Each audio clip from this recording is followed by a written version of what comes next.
Hello and welcome to the Clockwork Game Dev Show. My name is Keith Burgun. It's nice to have you here today. I'm wearing a nice shirt and a nice sweater today, which felt like, I'm never going out, so I might as well dress nice some days in the house, especially when I'm doing the show. Pardon me.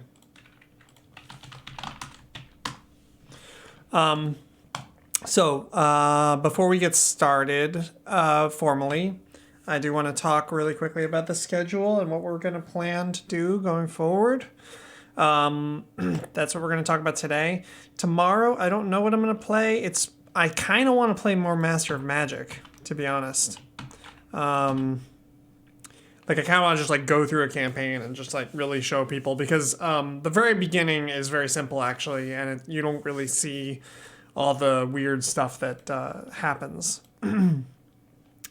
But I may play something else if Jenny joins me for that day. Yeah. So that's good. I think I'll probably do another Gem Wizards Tactics on this day.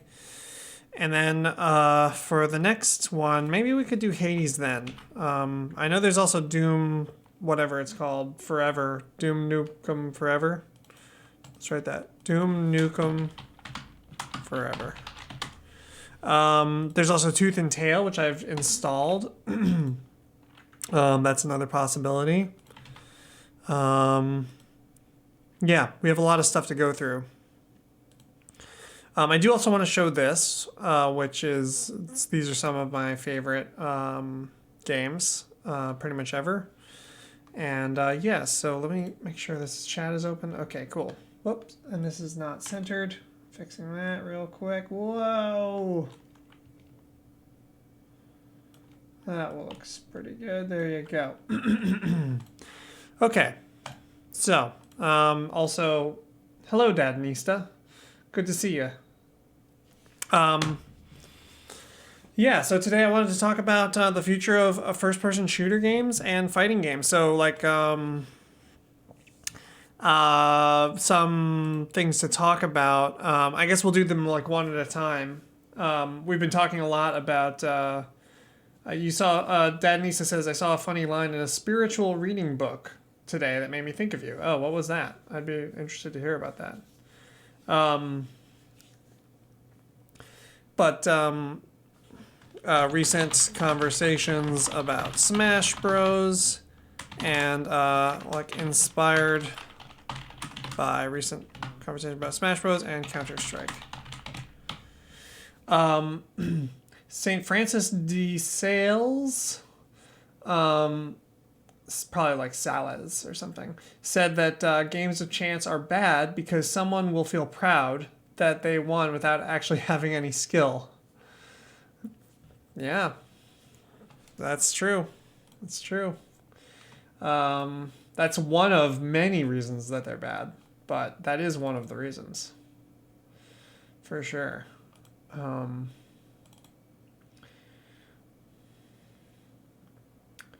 Okay.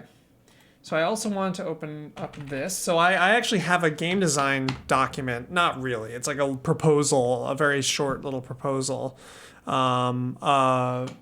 for Smash Brothers and where I think Smash Brothers should go. So we're going to talk about these one at a time. We're going to start with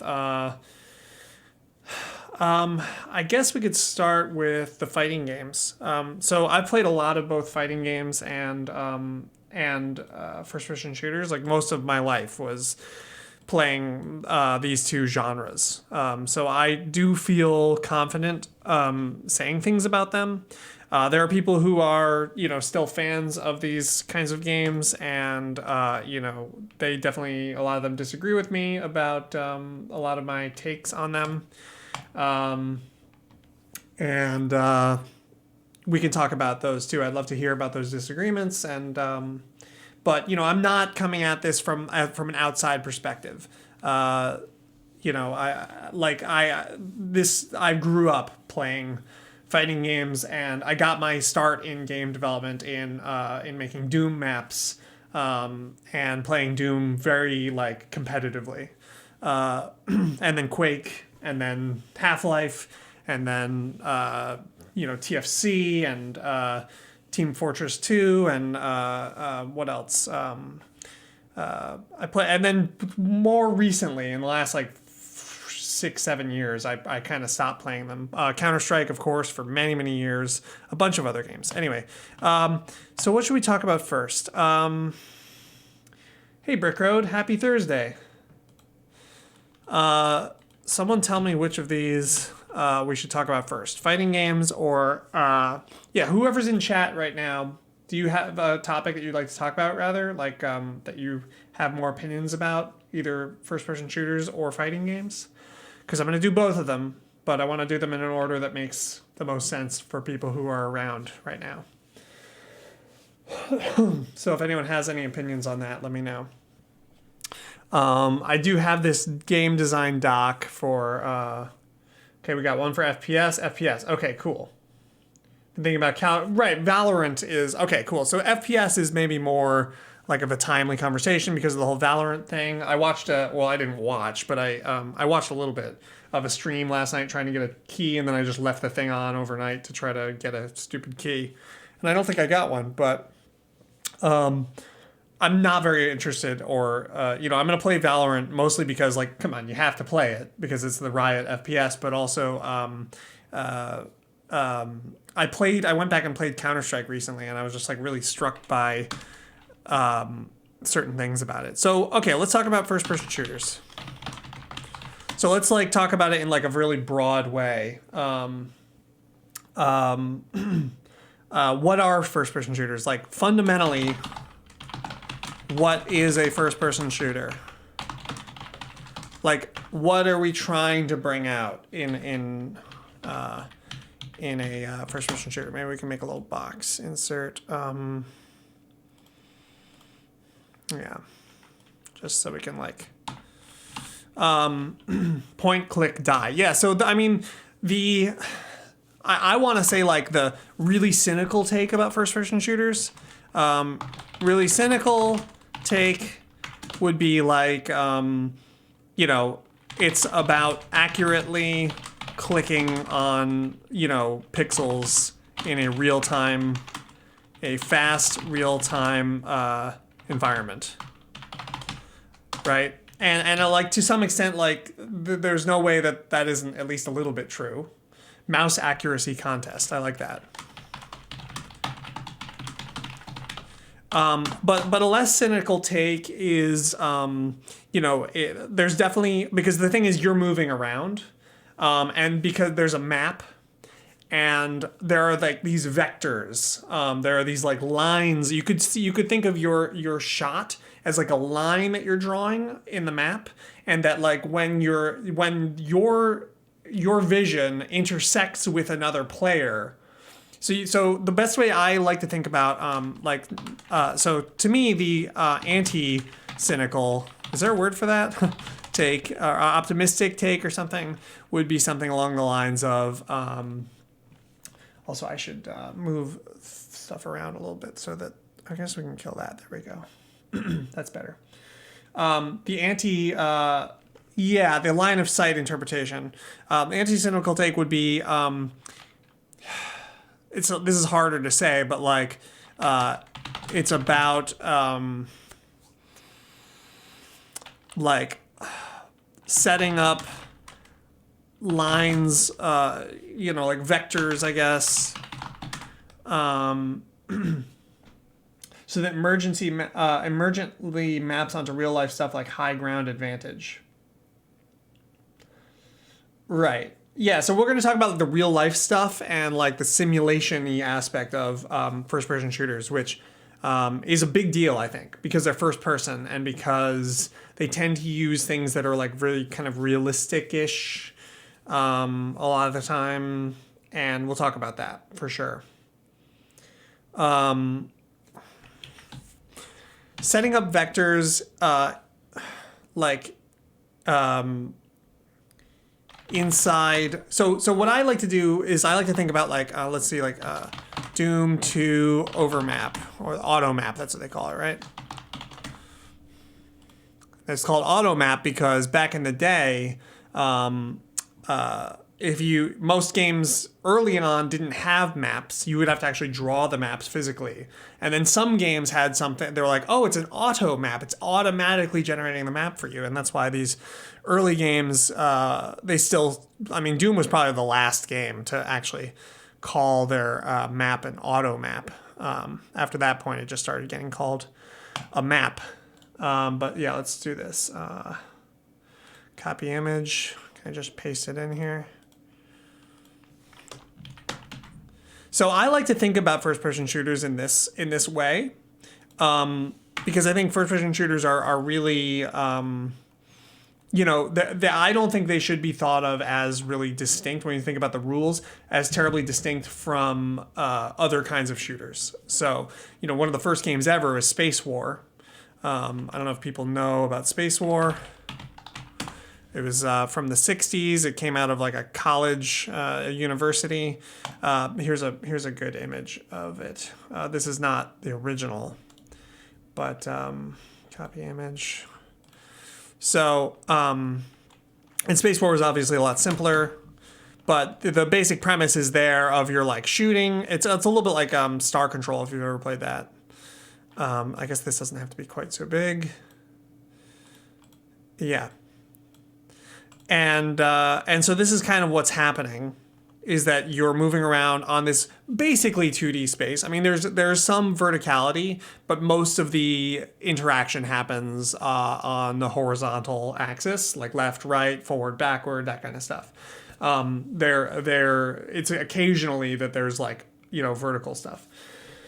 And we can talk more about that. Yeah, so let me catch up on the chat here. Which means that there are some places that are more valuable than others. Yeah, that's kind of getting to what this definition. And so it becomes about area control.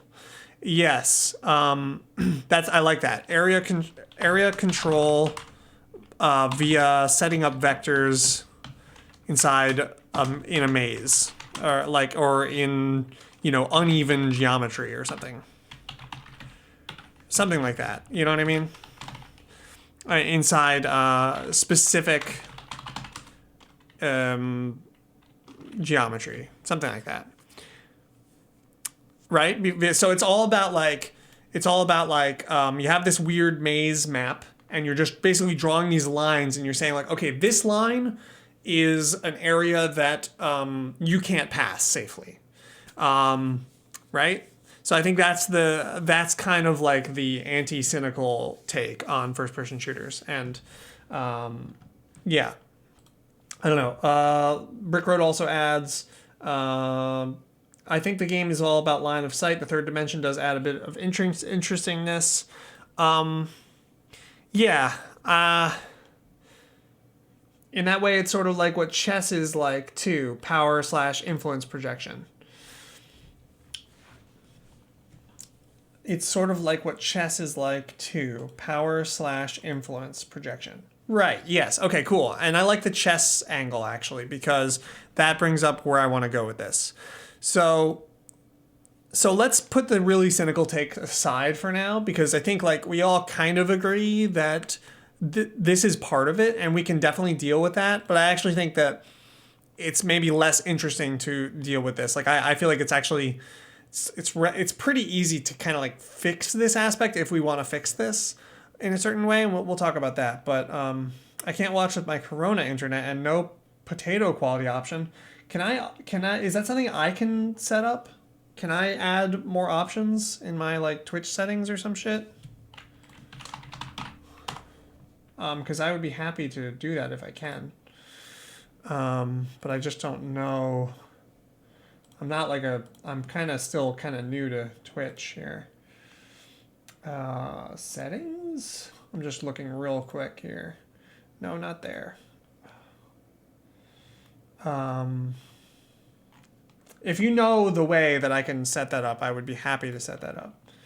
Oh, I think you have to be a Twitch partner or something? Oh, okay. Well, if anyone knows how to do that, let me know. I can't really research it while I'm doing the show, but I will make a note to look into that. How's that sound? Because that's something that has not occurred to me yet. My stickies.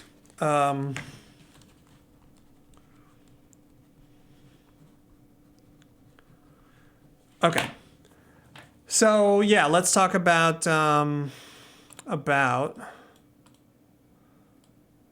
yes. Okay. So where I want to go from here. So I like that Brick Road brings up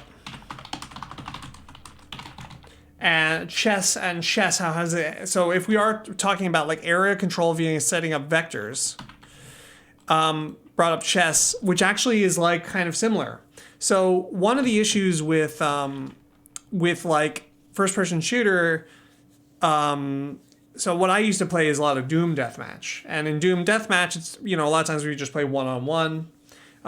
We were just talking about one-on-one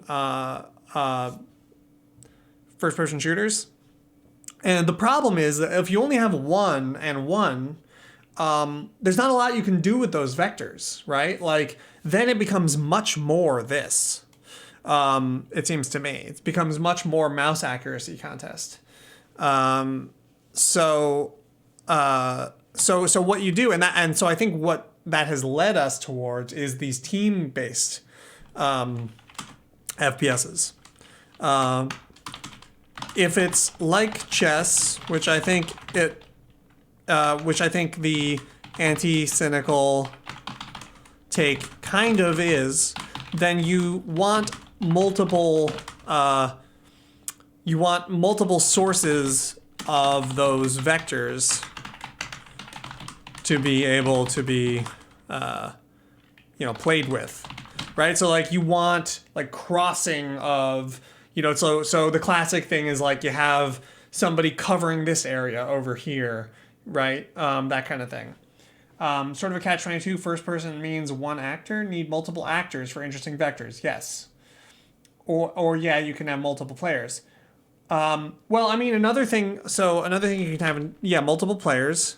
A traditional answer has been to add more players and structures like teams. Right? So if you have two teams and you have some like sort of basic, as well as things like capture points, the CSC4, or the TF2 cart. So, and that, if you think of them as they are area control games where they're about setting up vectors, then it makes sense that you would have multiple actors, all setting up, creating these different vectors, and then these things like capture points and the C4 and all, those are very explicitly area control things.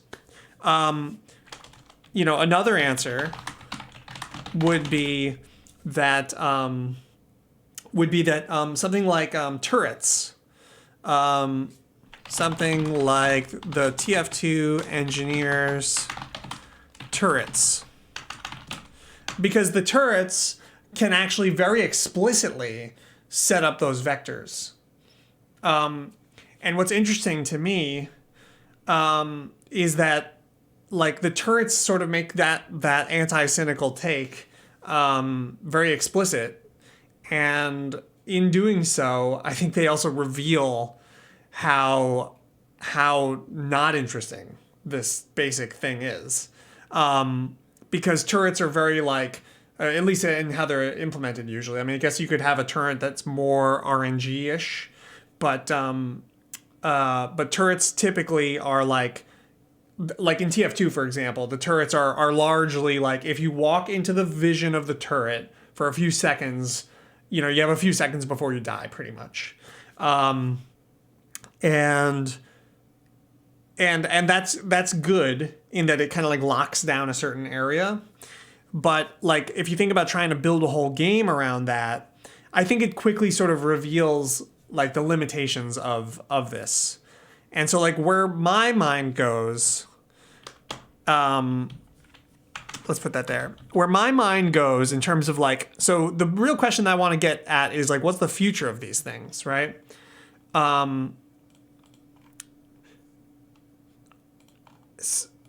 if we're just staying on this systemic sort of way of looking at it, I mean, why not, like, here's a question. Wouldn't it'd be better if it was one-on-one or one player. We can just write 1P, where, you know, it's top down, and the player can just explicitly manipulate the turrets and see the shapes that are being created, etc. So I think here's where we have to talk about what is the whole first person doing.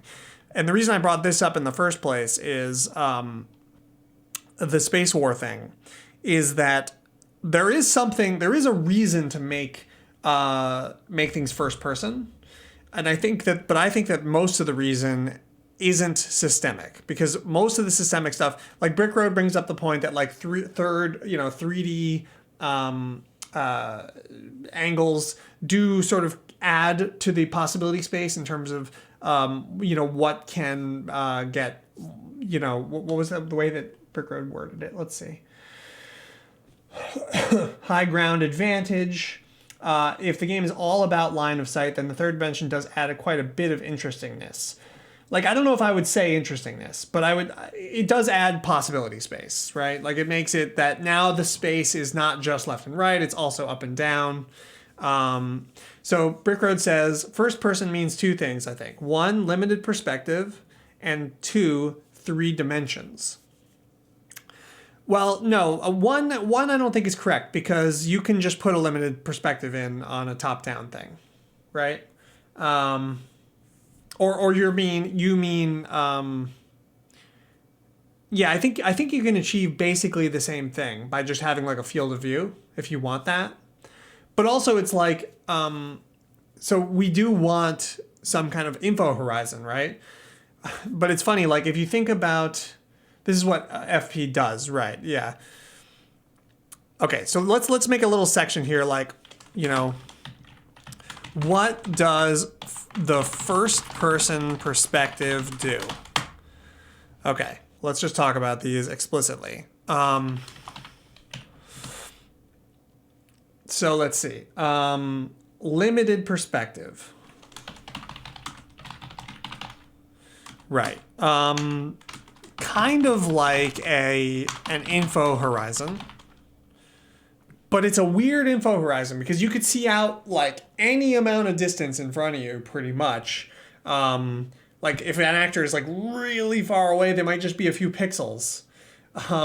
Which is like, but you still see them. So you kind of have like, let's just write a very weird info horizon. And yes, I mean, so a bunch of different things. So it's very weird in 2 ways. How is it weird? One, you can rotate it super fast as your mouse, settings are set to. So the idea, if we're thinking of it as an info horizon, it's like, oh, I can't see behind myself. But like, you basically can see behind yourself. You basically can see in a 360-degree radius almost all the time because, most of the time you don't need to see right behind yourself because you just pass through that spot. Yeah, it's sort of this 360-degree sphere. 2, it goes forward almost infinitely. Like, let's say infinitely, practically speaking.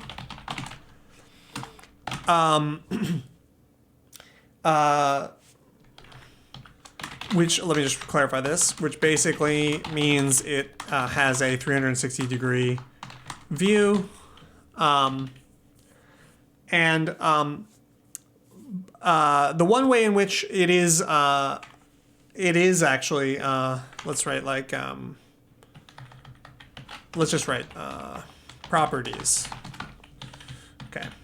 A third property it has is it's stopped by like a line of sight, which is kind of neat because it's similar to the vectors thing, right? So you have line of sight, vector-based information, right? So like if there's a wall or a pillar or something, you can't see through that.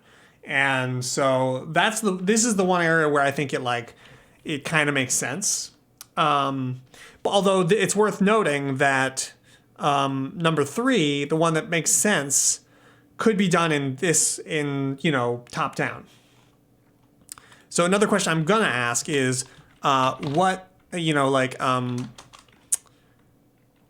something like about top down. I'm just gonna write that for now. Because like basically where I want to get in this conversation is to like build up to an understanding that leads me to believe that first-person shooters should just be top-down, and that's kind of what I've thought for a long time, and maybe we can figure something else out. But number 3 gives players too much control over info horizon if you still feel that is a thing. Yeah, I mean, I think that's the other thing is that all 3 of these are very, let's not write weird, let's write very soft info horizon, because it's pretty easy to get any information at any time. Especially if you think about like the kinds of maps and stuff that you have in like an Overwatch or TF2 or whatever. Malleable. Right. Well, actually, it's more like because it's a horizon, right? So it's like a it's easy to penetrate. Like what's a word for that? Like porous or something, something like that. Permeable, yeah, permeable is good. So that's one of the overall properties of first person perspective. So it's the point of view. I think a bigger thing that it does, so it allows for 3D. It's 3-dimensional. That's what the other thing that you mentioned. Hopefully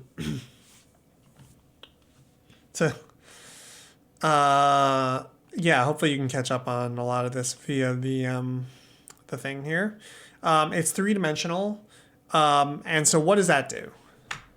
What does that actually mean? An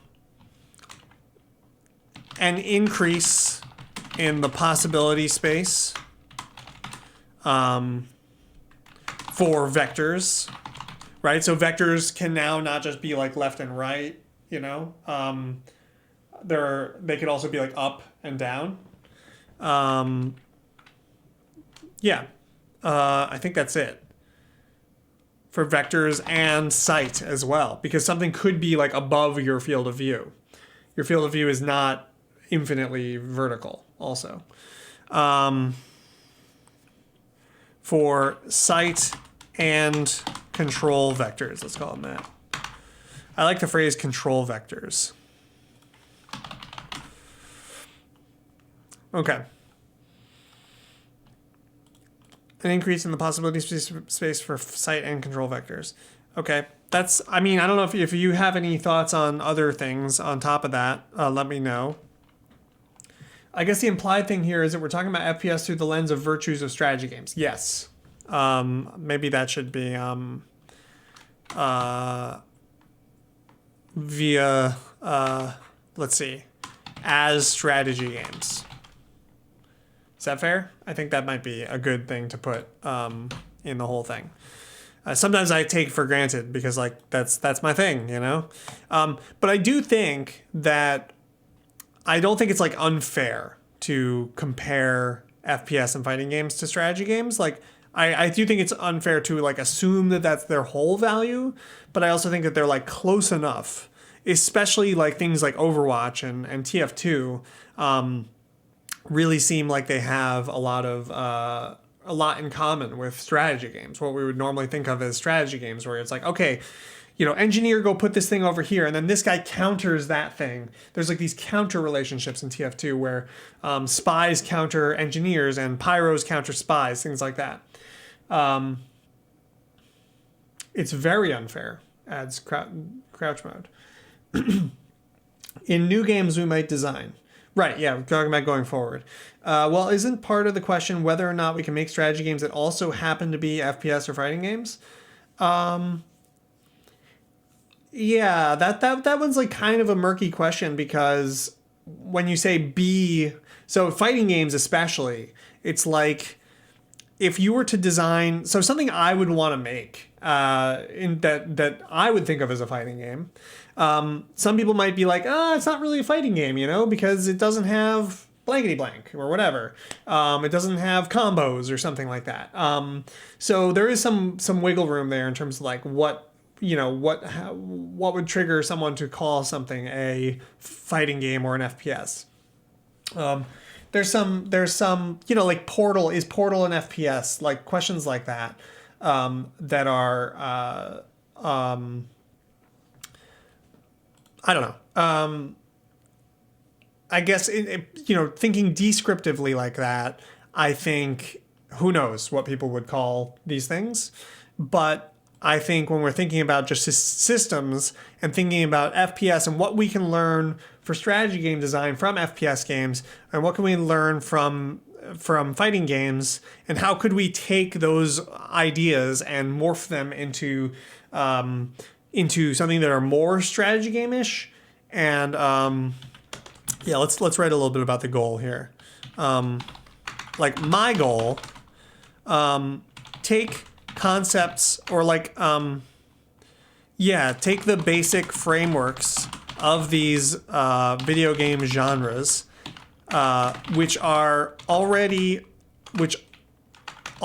contain many of the ingredients of a strategy game and or already are strategy games.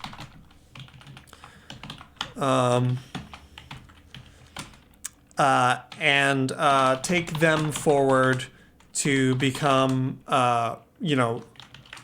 let's make this a sentence. What would it look like if we took these forward, or like we took these systems and made them better strategy games or something like that. Better as strategy games. I guess that's kind of the goal. And I don't know, I don't think you can say that this goal is unfair. This is just a goal. I mean, I guess what would be unfair would be to say like, Smash Brothers is bad because it doesn't do a good job of being a strategy game. I think we'll talk about the values. So like this right here, so we said that this was the cynical take, but like there is real merit to this. Like this is not nothing. Even if it really was just like a shooting gallery kind of thing where like something comes on the screen, you click on it really fast. That's not nothing. I mean, the skill of clicking on pixels is something. I think we should say like hitboxes or something rather than pixels. So that's not nothing. And then also on top of that, the kind of like weak strategy game that is there is also not nothing.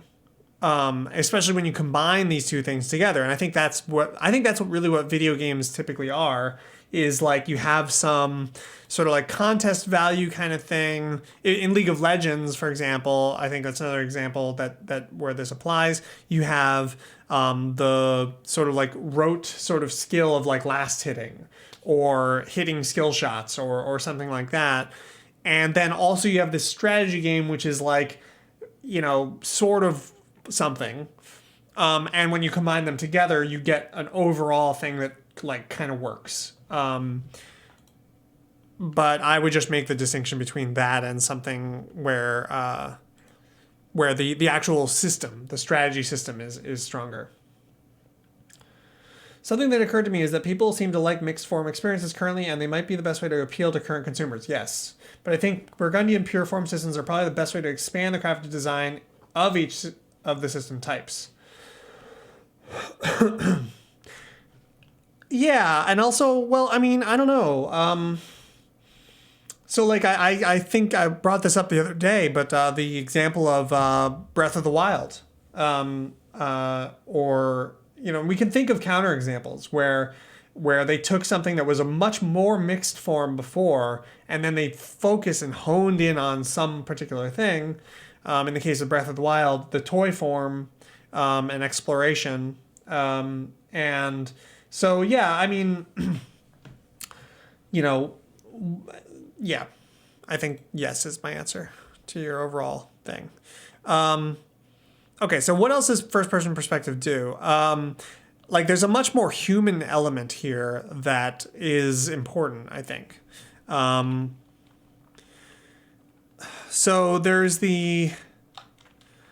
So, how do I approach this? It's like the typical thing people would say would be like audio visual immersion.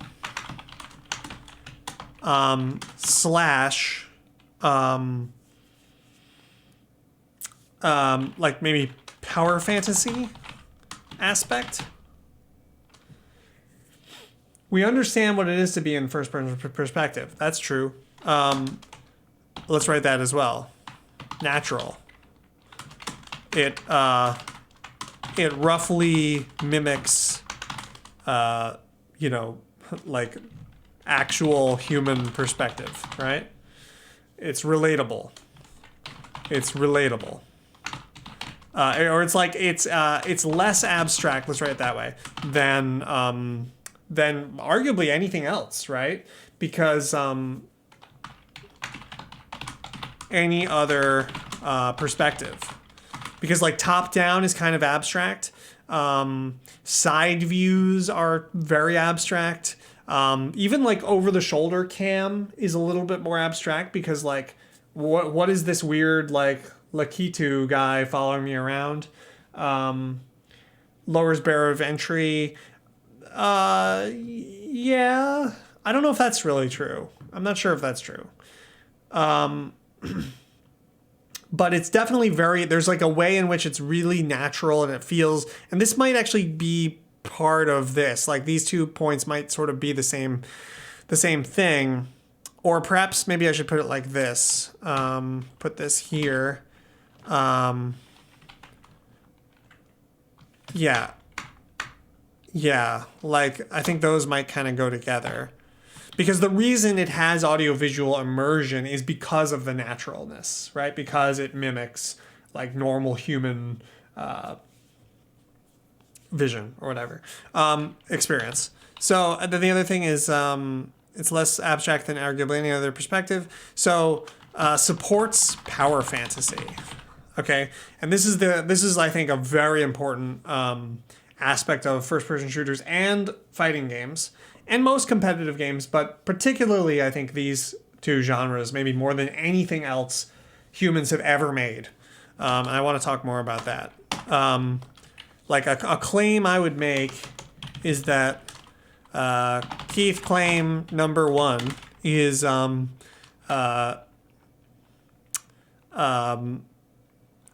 fighting games and FPS are the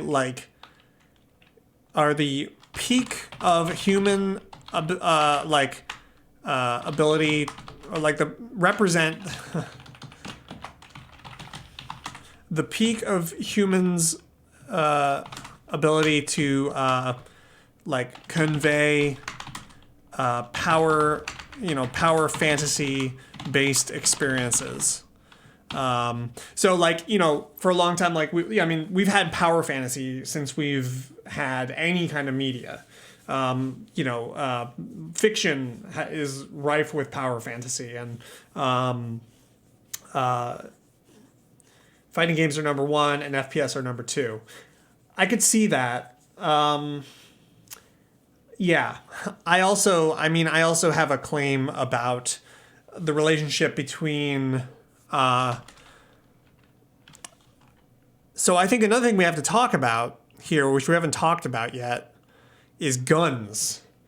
Because I don't think that without like guns and the way that guns are in American society in particular, I don't know that FPS becomes, we forgot about the shooter part.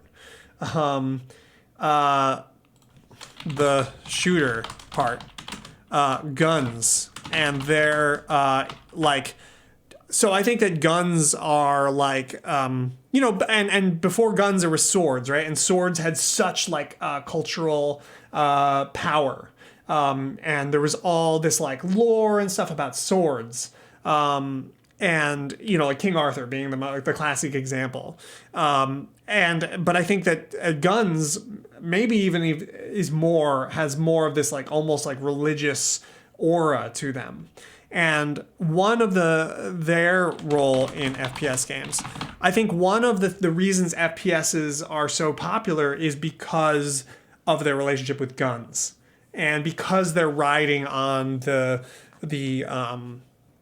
incredible power fantasy story that we have about guns, right? I mean, and it's it's true. Like when you have a gun in real life, you have this like incredible godlike power to just kill people, whether you ever use it or not. You have that, and even just thinking about guns, it's like the same reason we put guns on the cover of movies and TV shows all the time.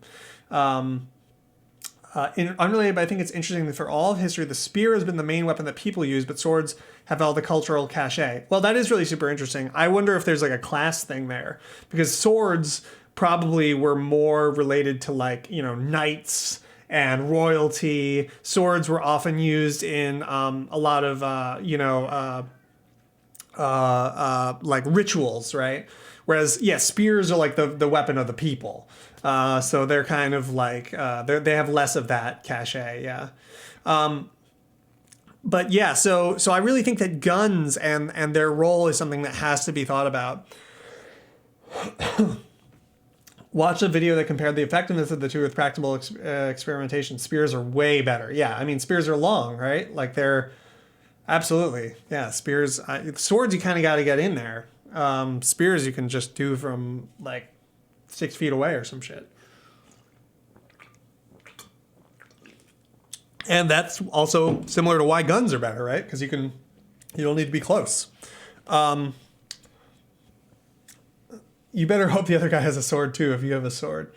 Long enough to kill and maintain social distancing. That's true. Very good. Spears are the weapon of our time. So yeah. And that's the other thing is like, and over the years, I'm thinking a lot more about, sort of like the human aspects of these systems and why they become popular, or not. And I think that, there's the first person aspect, which is something. Maybe it would be interesting to talk about games that are first person perspective, but that aren't shooters.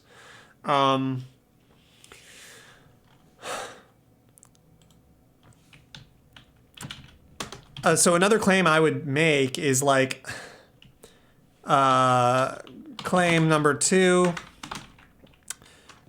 the combination of the cultural power of guns, and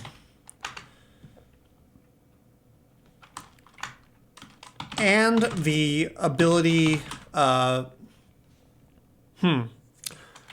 to communicate ideas about dominance means that FPS games are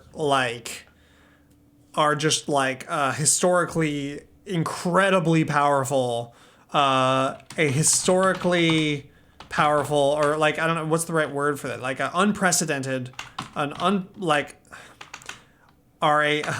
irresistible,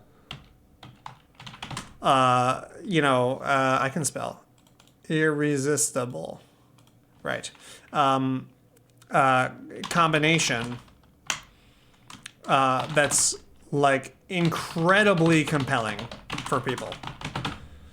And that has nothing to do with the systemic, strategy games, in a way that has zero to do with the systemic, interactive merit. aspect. Although it certainly doesn't hurt. Well, it's kind of like any good lie has a little bit of truth in it. Yo, no more birds! How's it going? We're talking about first-person shooters right now. We started with the really... I'll just give people a review because I think we have a few more viewers. We started off with the really cynical take. It's about accurately clicking on hitboxes in a fast real-time environment, like a mouse accuracy contest. The less cynical take from a systemic perspective. By the way, our goal here is to take these basic frameworks of video game genres, which have some of the ingredients of strategy games. Like, how do we take those forward and make them better as strategy games, right? If we looked at them as strategy games, how would we take them forward? And so the anti-cynical take is area control via setting up control vectors inside of specific geometry. In fact, we could even go for a little bit more like vector blocking, right? I mean, that's kind of it. It's like you have these like impassable things that your vectors can't go through, your sight vectors or your control vectors, mainly, your control vectors being gunfire. And we talked about chess and how, how if it is like chess where you have like these like, zones of control and like these lines of control, which I think it is, then it makes sense to have multiple players. So like you want multiple vectors. You don't just want one-on-one. When it is just one-on-one, it's a lot more like the cynical take. So that's why we've started to develop teams, and it's also why we started to develop things like capture points, the TF2 cart, etc. Whoops. I should ask this, like, would it be better if it was one-on-one or one player where it's top-down and the player can just explicitly manipulate the turrets and see the shapes being created, etc.? I think this is a really interesting thought experiment because I think when you think about this, or when I think about this, to me, I come to the conclusion that actually this is not very much. Like, we don't actually have a lot here. Like, yes, you could make this interesting, but you would have to do basically the whole job of designing a game. You can imagine a thing like the one-player thing where you could switch between multiple first-person perspectives. Yeah, for sure. In fact, does that exist? I have to think about that. I feel like I've seen such a thing. Huh. But it's not coming to mind. But I feel like there is such a thing. Anyways, we talked about what the first-person perspective does. Or rewindy FPS. I mean, there's the hot shot or whatever it's called. Super hot. That's not like that. First person frozen Synapse. Yeah, actually, we should look at frozen Synapse, maybe. That might be interesting to think about. Because I think that frozen Synapse, like I don't remember if I played it when it came out. I don't think I did. Which I probably should. But let's watch some video of it real quick. Don't talk. Okay, thank God. That's the thing with YouTube. Someone's gonna talk. You just know it. So yeah, like this is the kind of thing that like I imagine if someone took a first-person shooter and right, so you literally can very explicitly see exactly what we're talking about here. It's about these vectors and these areas of control. Yep, you can even like see like the lines. This is a good visual representation.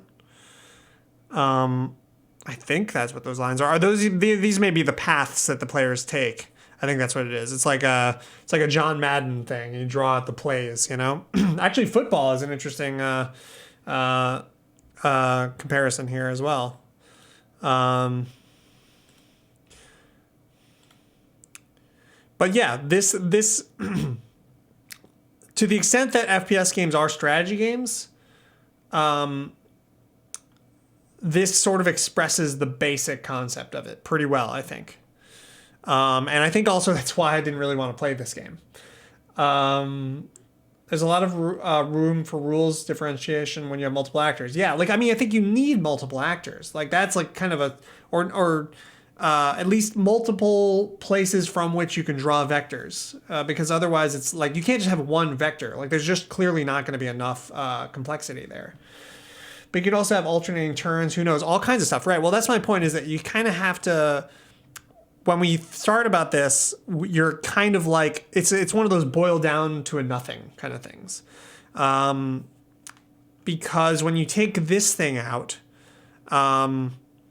and you start actually thinking about just the systemic rules, you're not left with much.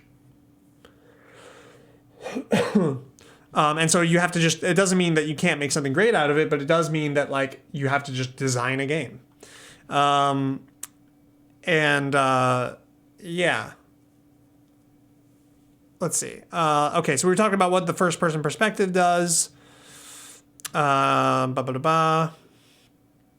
Audio visual immersion.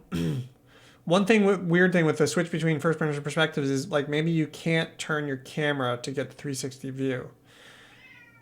Yeah. Why is Ponyboy screaming his head off out there? He's been a real jerk recently.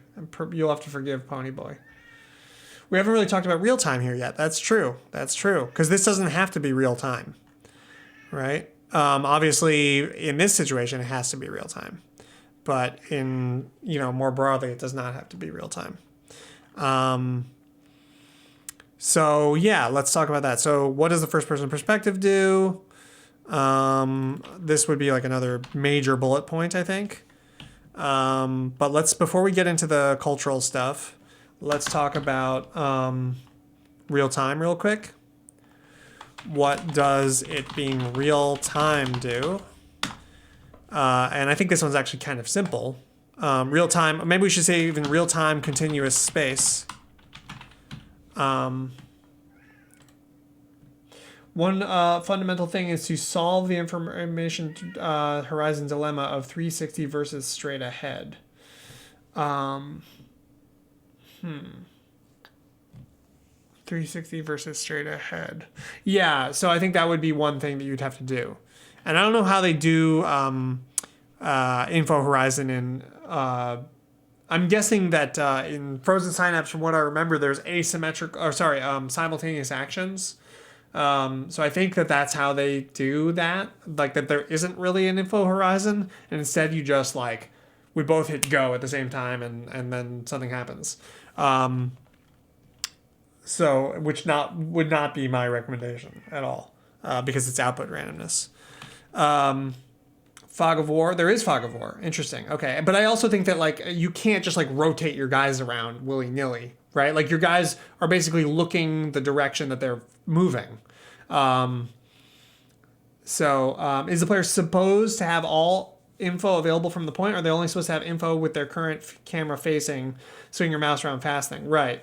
You have to pick their direction. Yeah, I mean, I think we get to decide what they're supposed to see. But I think that whatever it is, it should be like limited, and it should be, kind of like fixed. It shouldn't be like this endlessly moving sort of thing. So this is very simple, I think. Let's just knock this out real fast. What is real time? Basically that mouse accuracy contest aspect. Aiming, right? And so to me, like, this is one, but actually, Brick Road did mention playfulness. Maybe we could argue that, that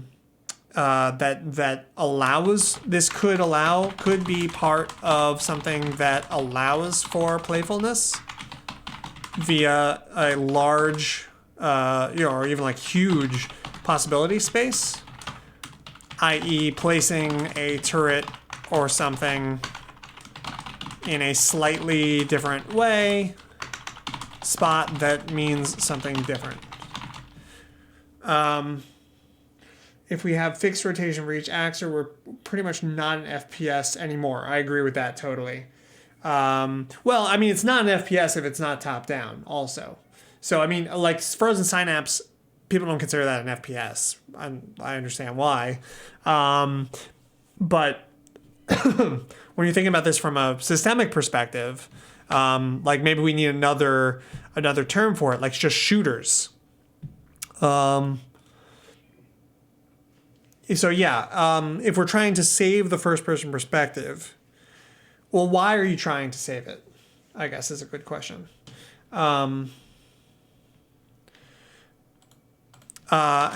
is it distinct from a shooter? I thought that was the goal. Well, yeah, I guess that. I mean, I don't think that's necessarily the goal any more than saving shooting is the goal. What can we take from FPS? I mean, it could be just one thing. It could be just this. And like, in fact, I think if we were to save anything for first-person shooters, this would be it. This is my perspective. It's been my perspective for a long time. Is that this is the thing that basically is useful for strategy games. No more birds chats just popped out. I'm gonna read them. I'm curious. Well, first of all, Brick Road says, I'm curious about whether 3D/first person is valuable. I generally am skeptical about 3D for strategy games and first person perspective. Which kind of has to be 3D pretty much. Okay, so let's read this No More Birds chat.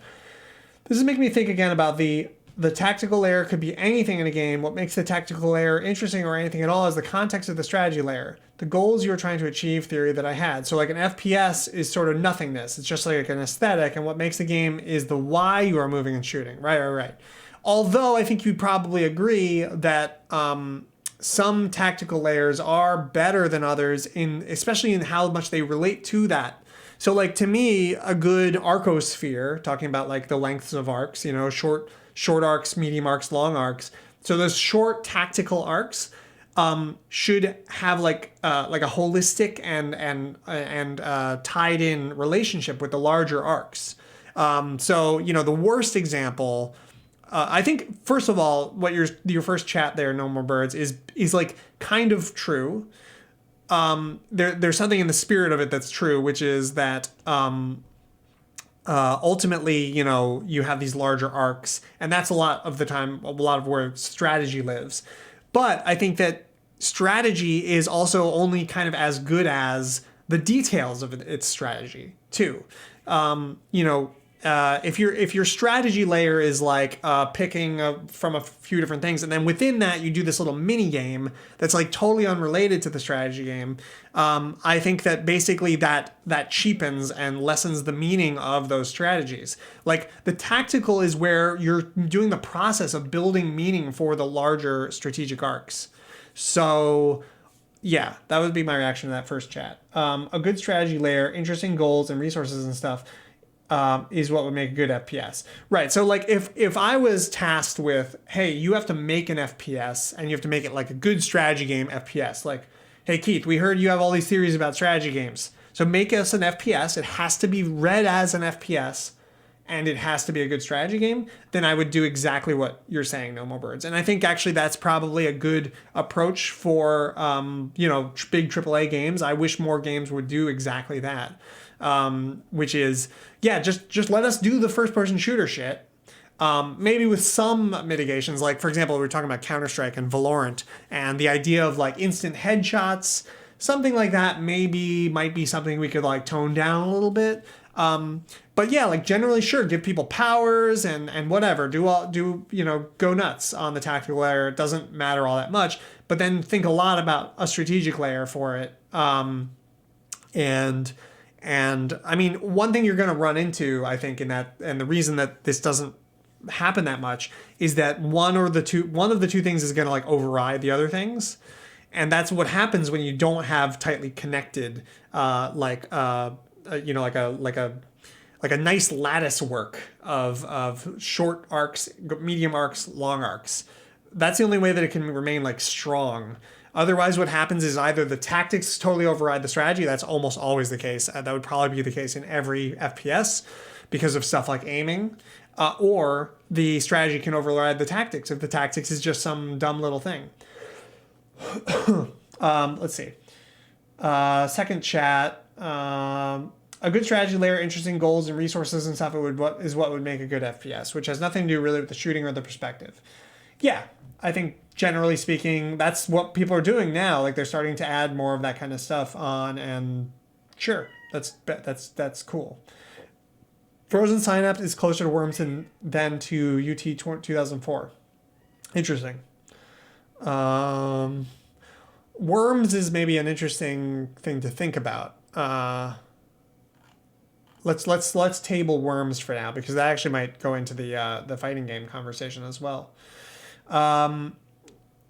What else? Battle Royale works best in first-person shooter view on a large map, and the emotional component doesn't work if you have long-term thinky strategy layer.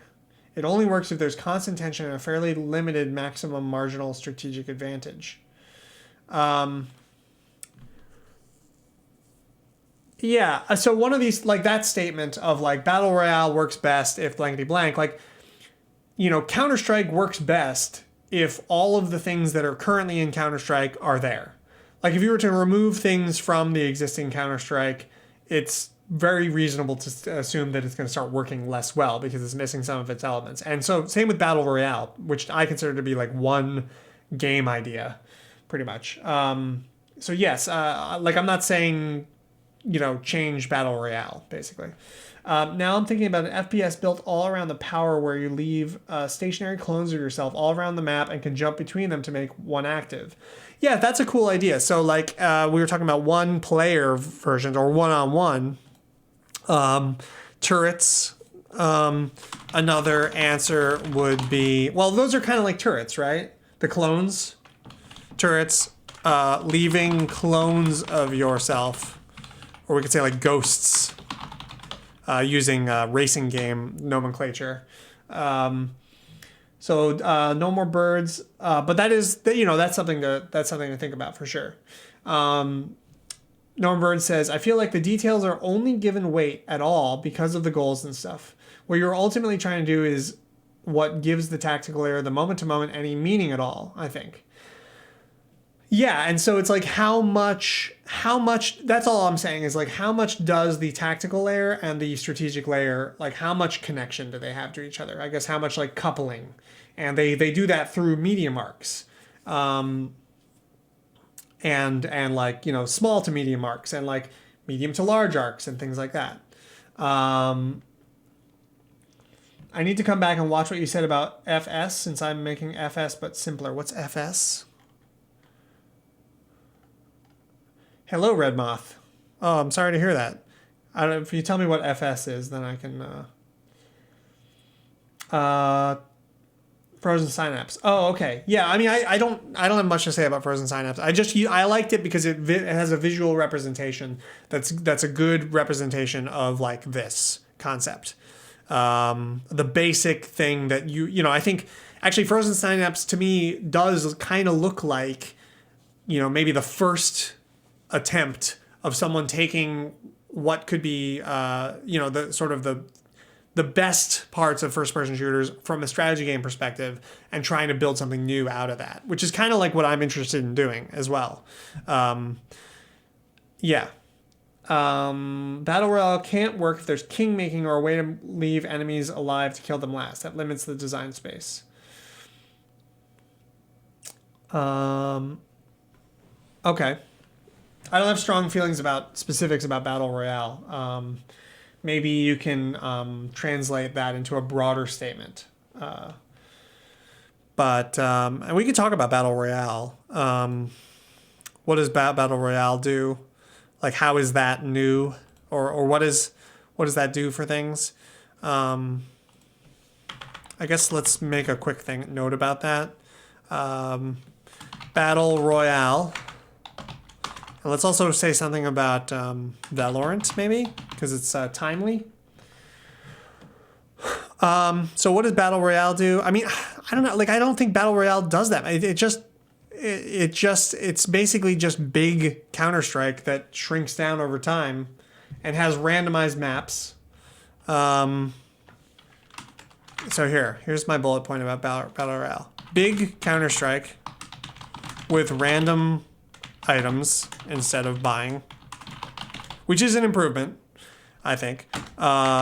and a shrinking map. Works best as a first-person shooter. I'm not even sure that's true. I don't see why this wouldn't work fine as like. By the way, something I also like to talk about a lot is that you can kind of play Doom in the auto map. But you can just hit tab and it's actually a toggle, and you can just then play Doom in this screen. I mean, there's a couple of reasons you kind of can't, but like if they modded it slightly, you could definitely just play Doom in this point of view and it'd be exactly the same from a systemic perspective. Obviously, from an emotional human perspective, it's not the same at all. But it's interesting to note that all of the important information is captured in this view in Doom that you need in order to play.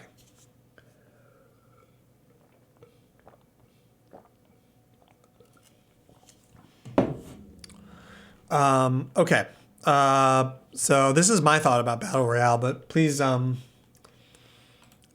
don't see why you couldn't do this for Battle Royale, like a Battle Royale like this, or like this, one of these two. Receiver 2, what is that? I don't know what that is. I haven't even heard of Receiver 1.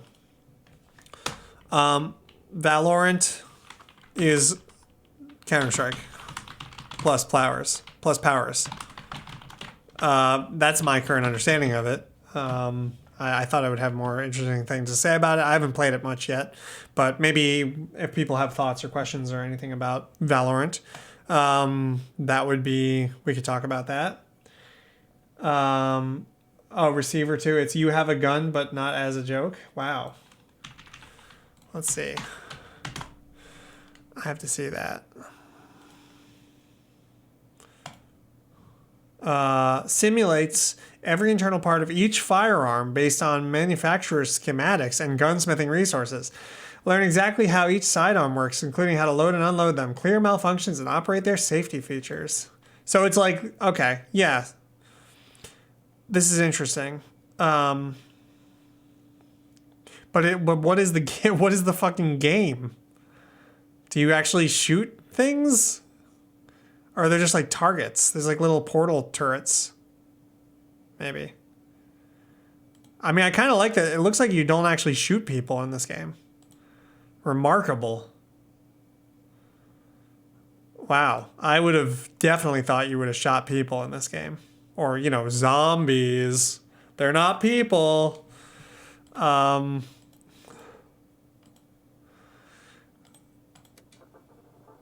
Interesting. Okay. Well, so yeah, this definitely goes into the other conversation about guns and their roles in FPS games.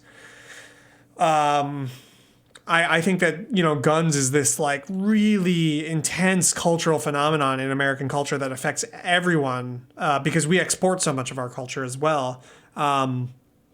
But particularly in America, even people who are like, like myself, like I'm the furthest thing from culturally like a gun nut type of person. I've never owned a gun. I've never known anyone who's owned a gun. I'm like as far away from like, I've never went hunting or like, I don't want to go hunting or anything like that. So I'm like the least gunny kind of person ever. And yet, even for me, a huge draw of Counter-Strike was guns. And like, that you have these like realistic kind of guns and learning about like names of guns and stuff. I think the gun names aren't exactly correct in Counter-Strike, but they feel pretty like realistic-ish. Or maybe they are correct. I don't remember if they actually are real. Like the M4 and the AK and stuff like that. I think they changed the names of them at some point, but they're realistic enough where you're like, okay, this is an AK-47. Like I'm shooting an AK-47. I know that's a real gun. And that was a real draw even for me. As well as like, movies, TV and stuff like that. All those like putting the guy with the gun on the cover, all the covers look like this. That's like, that's a big draw. It works on people. Receiver is actually realistic, not just feeling so. You have to obey gun safety rules or you shoot yourself in the foot. Wow. Okay. Well, that's kind of, I mean, that actually seems, I don't know. I've mixed feelings about that because like, I think there's probably people who like sincerely have a gun interest, right? And it's maybe a little bit distinct from the cultural phenomenon that is guns. Like modern military is the worst theme you could ever have for a piece of fiction. Yeah, I mean, and there's the military aspect too. That's definitely related as well. Yeah. Yeah, so that's another part of it is like, yeah, military, which ties into all kinds of weird power things, political questions. Counter-Strike, it's like the terrorists and the counter-terrorists and the way that they're themed and stuff. And there's a lot, people sort of try to say that something like Counter-Strike is apolitical. And that's definitely not true at all. Valorant looks a lot cooler than Counter-Strike. Oh yeah, definitely. Because they have fantasy guns rather than real guns. I agree, that's better. I think the more that you step away from like the realistic stuff, and the more, honestly, like you have a sense of humor or like a sense of self-awareness, like that's probably better. But ultimately, at the end of the day, it's still, even if it's like super abstracted and weird and, Overwatch, I think is pretty good on this. You may end up, yeah, so RFG Pfeiffer says, the feeling of selling realism to someone who doesn't know the real thing is weird. You end up making things that more pop culture. Yeah, what we mean by realism is not like it's actually like a real gun. What we mean by realism is it matches the cultural concept of the gun, right? Like there's an icon and of the gun and what the gun is and how the gun works, and that's what we're selling. So you end up making things more pop culture and less realistic. I would say less realistic in some ways and more realistic in other ways. It depends. It's really not, the realism is not the goal. Sometimes you might line up with the realism and sometimes not. Saying the gun thing was never a big draw for me personally, just commenting on what you're saying about you were even drawn in by the coolness of guns. Like, I guess I would just say I consciously was never drawn in really by the guns. But I think that it's hard. So when you have a gun in one of these games and you shoot someone and you kill them, there's like this power rush thing there. That's undeniable that we the power fantasy sort of aspect of like there was a person there and I just like took them off their computer basically. Like I just made them have to sit out. By my skill and my power, and the fact that it's themed as a gun, it's hard for me to believe that someone could be unaware of like the cultural power of like the gun as a symbol of power, and that isn't affecting them in some way. Like I'm not saying like, oh yeah, I want Counter-Strike because that's got guns in it. Like consciously, no, I agree. I've never been like that. But it's hard to believe that like someone couldn't be at least a little bit affected by, growing up in a world like, dude, when I was like a little kid, I was obsessed with like RoboCop and Terminator and Rambo and shit, and like that stuff, it leaves a residue of some kind, So, anyways, yeah, I think that it's worth thinking about FPSs and their connection to like action movies. Connection to action movies, which also are like these massive blockbuster things. Like it's not surprising that FPSs are so big. This is a little bit distinct from the what's it called, the strategy game discussion, but it's also sort of not, because my ultimate claim is that we should make what is my ultimate claim here? Because I think I'm going to wrap up the FPS conversation soon and move on to the fighting game stuff. Like my ultimate claim on FPS.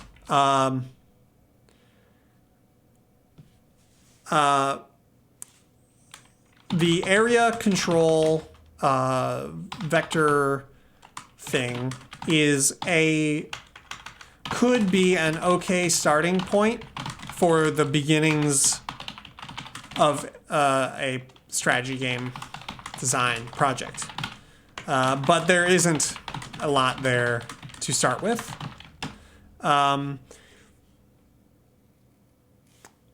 I also think it's you know, worthwhile to be skeptical about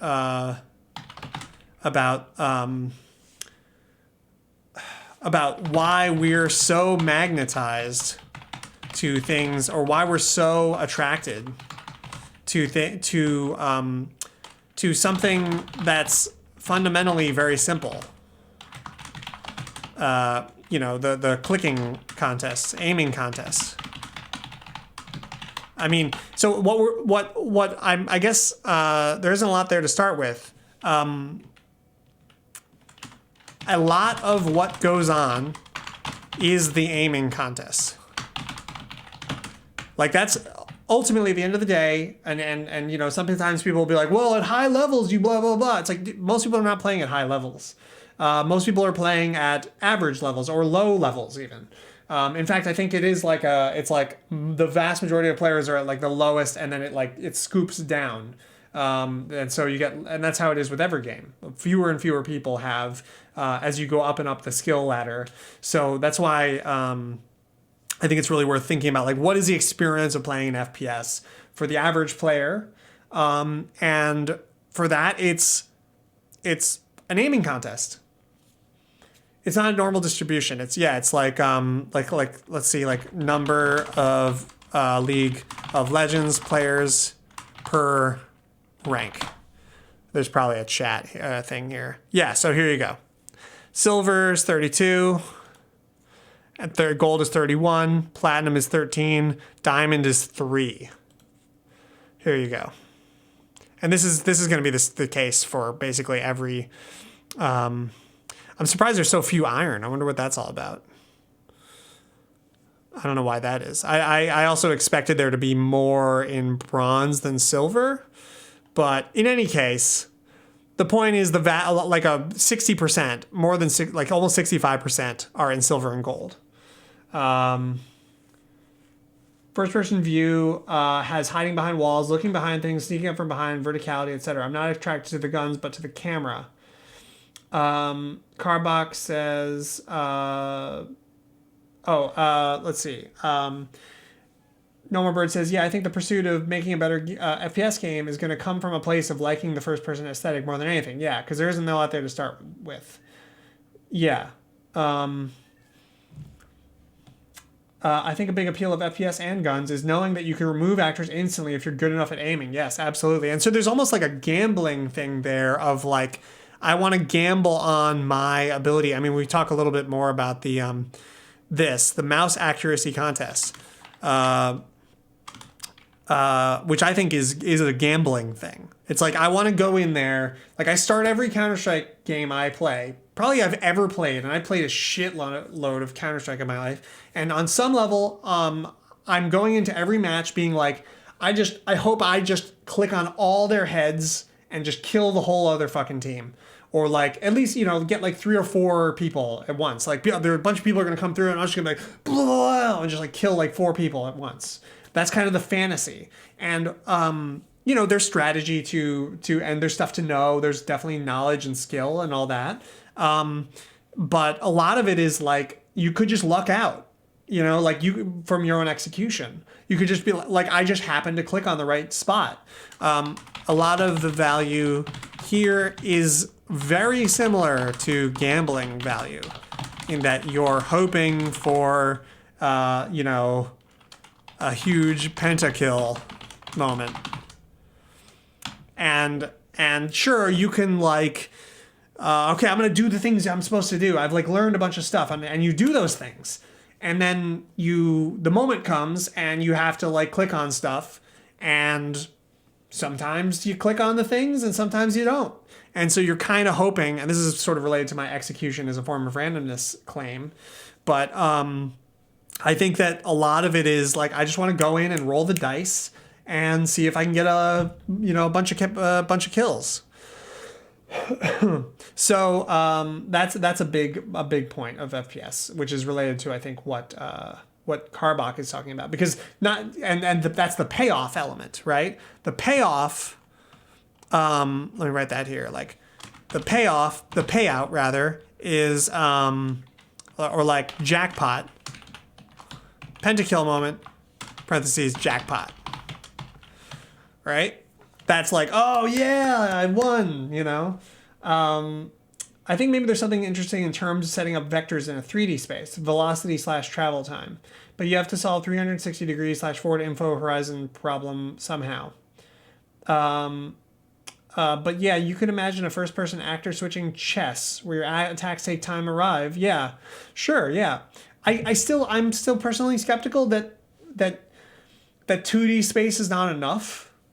But yeah, maybe I would say start with 2D, and if you find like, oh shit, I really need that third axis, then yeah, go for it for sure. Because you're right, it does matter. I mean, it's the same. This is funny because this is actually the same conversation a little bit, talking about 2D grids versus 3D grids, and by 3D grids I mean like hex grids, which are 3-dimensional, right? You have 1, 2, and 3, and 2D and square grids are 2-dimensional. And so I think it would be like wrong for me to claim that 3 dimensions couldn't ever matter. But the thing is with continuous space is that like if you have 2D continuous space, like that's a lot of freaking space. So it's hard for me to imagine needing that third thing, but like maybe. Cool. So I'm going to take a very short, like 1-minute break, and then we're going to talk about fighting games. Insert table, fighting games. If there's any last, gotta really stretch it to call hex grid 3-dimensional. Well, they're just technically, they have 3 axes, 3-axial, I don't know, games. So we're going to talk about fighting games next. The view is important because of perspective and occlusion, not the 3D space. But you can get that perspective and occlusion in a 2D view. Like a lot of games have like a little cone with occlusion and all that kind of stuff. Like you can do that. That's not 3D space is not necessary for that. Which I guess maybe is what you're saying. Okay, so I will be back in like literally a minute, and we will talk about fighting games. See you in a second.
All right.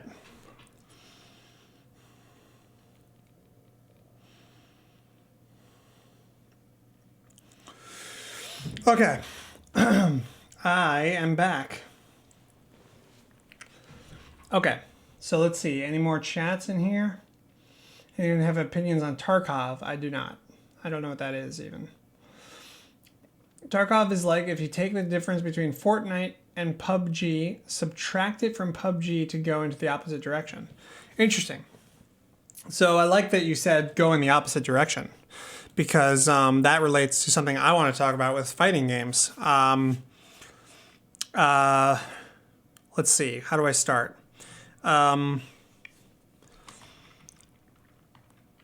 Well, one of my main thoughts is like I think that Super Smash Bros. 64 represented a big jump for fighting games into a more strategy game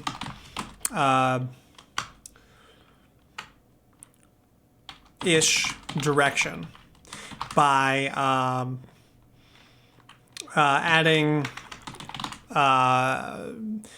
things like by adding what's it called, like, you know, platforms, the damage percent system, and the new goal. This project is basically Sterling's project. What project is Sterling's project? Or not in an owner way, but this is what he's doing more or less is what I mean. Well, we can talk about Fantasy Strike. I think that Fantasy Strike is worth talking about because Sterling and I definitely disagree about something fundamental, which is I think Fantasy Strike is a little bit like Valorant. Because Valorant appears to be made by people who really believe in the basic premise of the FPS, right? They really think that fighting games, FPS games are fundamentally like good and strong and not at all like my really cynical take. Yes, Sterling is working on new things, but he's asked patrons, of which I have become one recently. And I will say that for me, becoming a patron of his has been very much worth it. I think his tabletop stuff is quite cool, and there's nothing like it. There's no one making games like him, I think. Except, it's funny is like when I look at his new tabletop designs, I'm like, I've been working on this same problem a lot of the times. It's very exciting reading his new tabletop stuff. So yeah, I do recommend people check out his Patreon. It's very cool. But, okay, so yeah, I think Sterling is a believer in the fighting game in the way that the Valorant designers are believers in the FPS. And I think that the Smash Brothers design is way more, in my opinion, like challenging of the fundamental concepts of the fighting game. And that's why I find it really exciting and interesting. I think that the sequels to Smash Brothers backed off on that, and have made it more and more just like a fighting game with a little bit of a different. It still has those basic concepts, but they've just really backed off on them a lot, and for valid reasons. But there's kind of like local maxima type of reasons. So Fantasy Strike. At this point, I've actually played a pretty good amount of Fantasy Strike. I enjoy it as a fighting game. I can't say that the experience of playing it is terribly different ultimately than the experience of playing Street Fighter, but I do agree that like the goals that Sterling set out to achieve with Fantasy Strike, I think he largely did achieve those goals. I think it is easier to onboard someone without having stupid weird input, messy, complicated, like quarter circle, half backwards, whatever, to do your fucking moves. That's pretty good. And there's a lot of things about it that I think, he made very reasonable calls on. So I think, but the problem is that fundamentally the concept is there's not a lot there, I think, in fighting games. I think that fighting games, so let's see, how do I approach this conversation? How do I, where should we start? What are fighting games fundamentally? Let's do that. We did that with the other thing. You have let's start with Street Fighter. It's like that's like the foundational thing that sort of established the genre. So you usually have two actors in a rectangle, and they have hitboxes and a real-time sort of thing. Sterling is 50-50 believer, but point taker. It's a good way for people who don't play fighting games to find out what the value of them is. Yeah. Sterling take would be something like RPS, spacing, and combos. Yeah. Combos? I mean, I think the amount of combos in Fantasy Strike are quite small. But yeah, I mean, I guess they are there for some fucking reason. I don't know why. But they are. I guess because fighting games have combos. So therefore, you got to put combos in your fighting game. There are combos in Yomi as well, which also I object to. I actually just told Serlin that one of my biggest problems with Yomi is that you can half kill someone in one combat. If in one combat you can do 30, 40, 50 freaking damage. Yeah, I think that the Yomi thing. All right, so let's just talk about two actors in a box. What is it actually systemically? I agree with Yomi is the thing that they're trying to get at, but two actors in a rectangle with various shapes, timed hitboxes that they can pull out, moves. What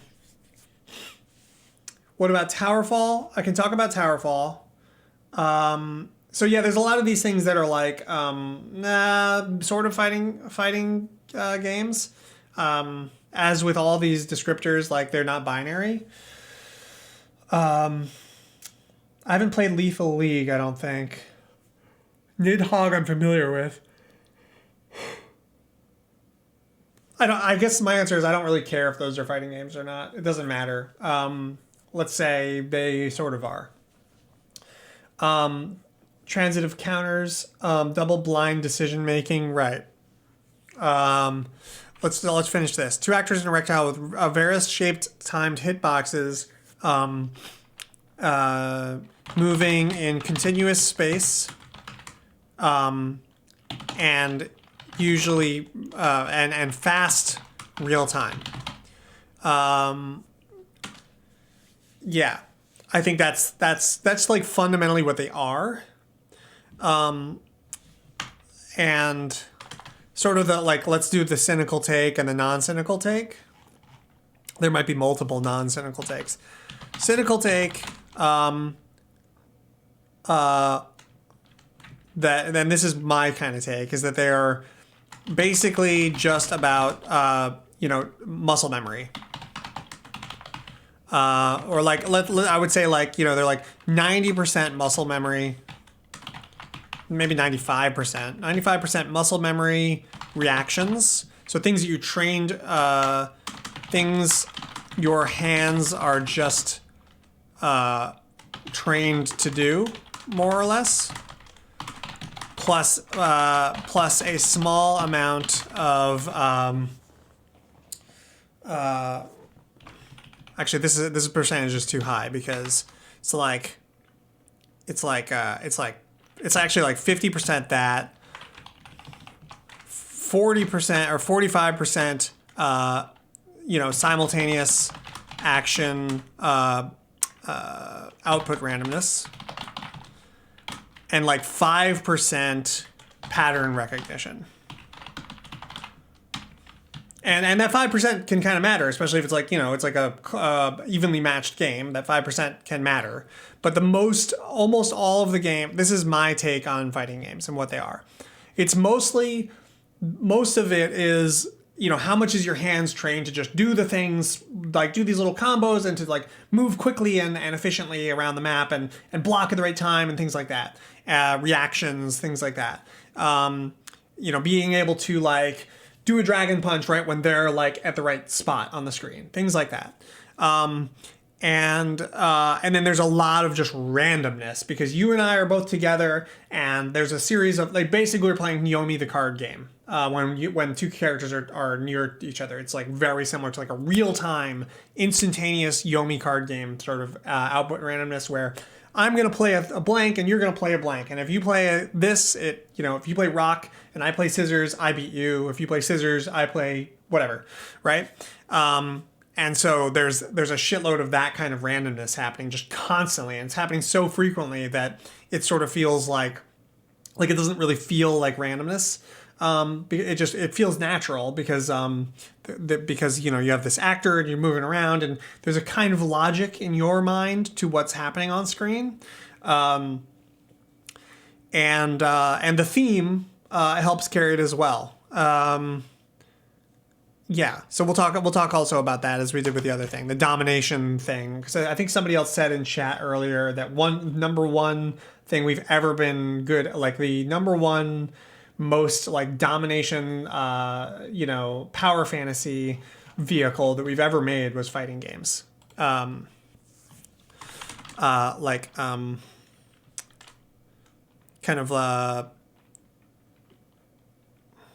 Goes down smooth.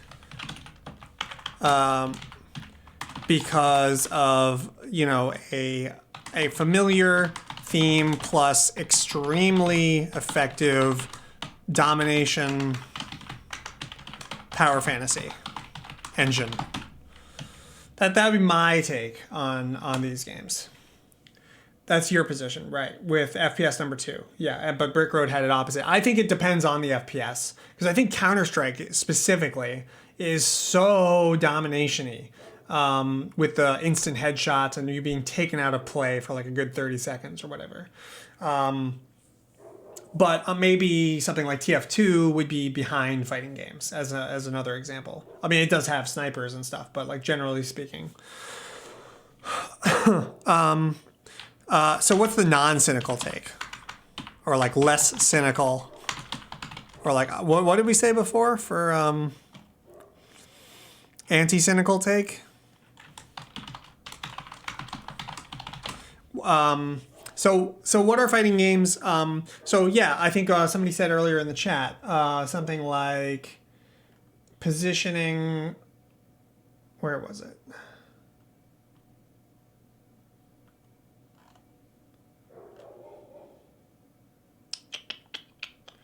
Now, so before there was a cat meowing and now there's a dog barking. Can you believe it? We don't have a dog. It's like some neighbor's dog or something. Okay, Serlin would say something like RPS, spacing, and combos. So some of this depends on RPS. Does this belong in this category or the previous? In this section or the previous? So some of that depends on like what you think. If you think that rock paper scissors is valuable, this is the anti-cynical. Okay, so we'll just go full anti-cynical. RPS is real, or like Yomi is real. That would be the take. What else? I mean, it is real to some extent, so let's say that it is significant. Let's put it that. And what were the other two things? Counters. Oh, spacing. Yeah, there's like a spatial relationships thing. Spatial relationships, which is a little bit like the control vectors.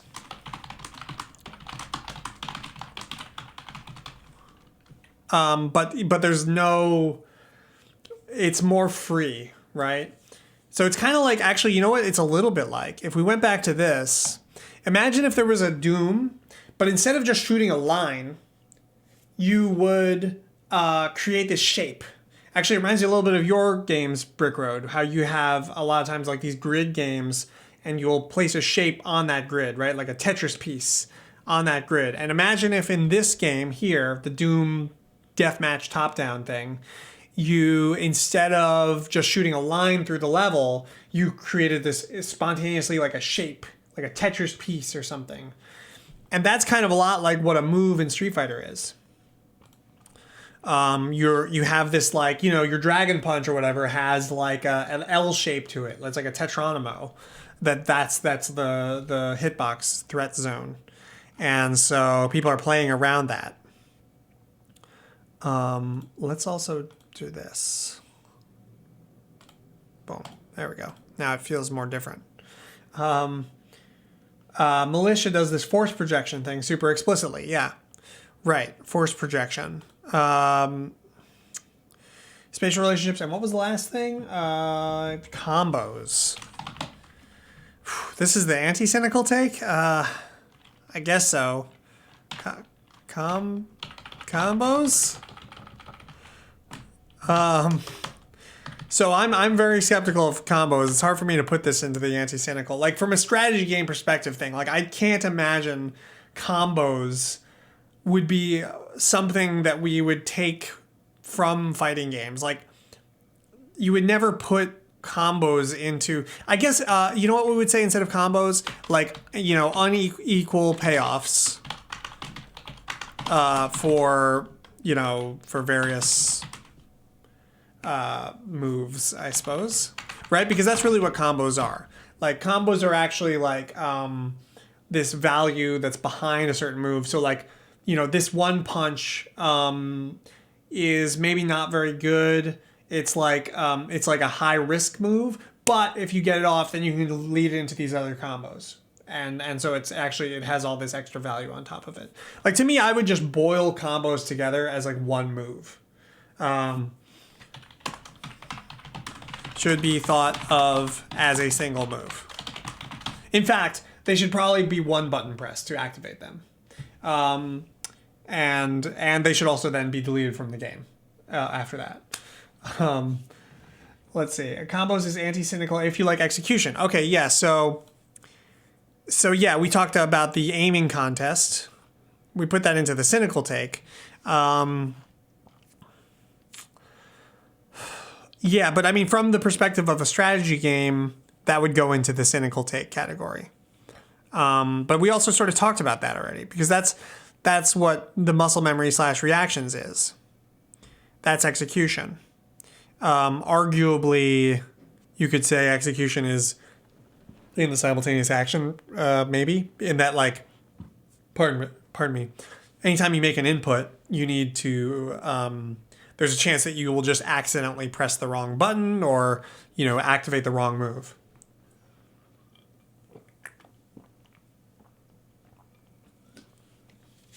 Right.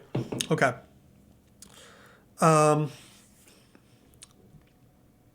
This color is too dark. There we go. You can do a starter, and then combo into different things depending on the context. Distance, hit points, meter, Yomi guesses. Basically, I'd say a combo is a way to customize your attacks. Yeah, so I guess there's actually a little bit of like, actually, oh, you know what? Actually, this is something that is good.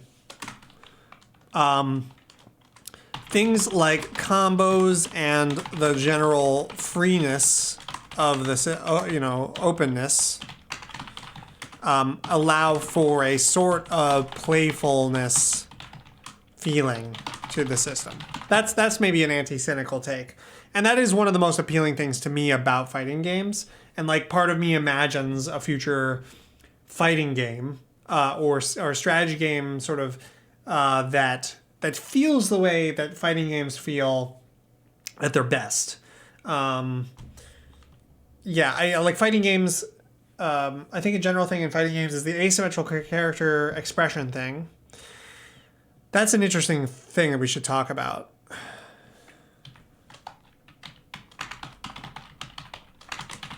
Because first person, now this is something that's different than first person shooters. First person shooters didn't really like, especially in the early days. I mean, you know, Quake Deathmatch was huge. It was one of the biggest first person shooter things out there. And in Quake, It was just all about the rocket launcher. There were not characters. In Doom, there were not characters. And Doom 2, I would say, was all about the combat shotgun, usually. Or we called it the combat shotgun, but it's actually called the super shotgun. And in Quake, it was just all about the rocket launcher. And so, yeah, they were not asymmetrical games. I mean, I guess you could say that Counter-Strike becomes kind of an asymmetrical game in that the guns sort of dictate your character, and you choose your sort of gun at the beginning of the match. And so, like, that's basically choosing your character, as well as you choose, different equipment and stuff. So you're kind of like customizing this character up front. So it's like, oh, okay, I bought armor now, and it's really stupid. But anyways, yeah, asymmetrical characters. It's interesting, like why okay, so I think I would say that asymmetrical characters became such a thing in fighting games because they don't have maps. I think asymmetrical characters provide... let's just keep the voice consistent here. Asymmetrical characters provide much needed systemic, you might say. Well, let's just say complexity to the system, which FPS games arguably provide in the form of maps. Fighting games just have a rectangle.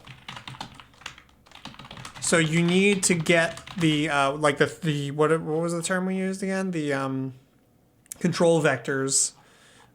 So you need something to provide to allow the creation of different, to allow control vectors relationships to become somewhat complex.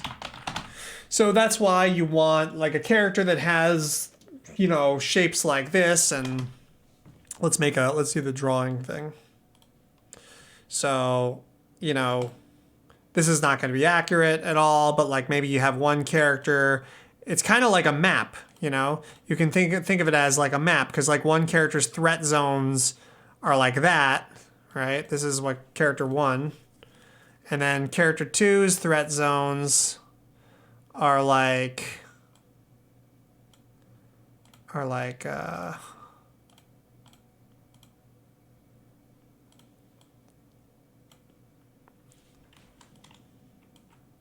maybe like this or something. Or like, I don't know, whatever. Like that. Doesn't matter. Sure. So and they all have their own little threat zones. Let's make these different colors. Make this red and this one blue, just to make it like very clear that they're teams. So yeah, see what I mean? Like, and then when you have these, I mean, this is not the most interesting. Maybe it would be more interesting if it was like this or something. I don't know. But basically this is like the map in the fighting game. The map equivalent in a fighting game. I actually don't want that to be capitalized. Thank you.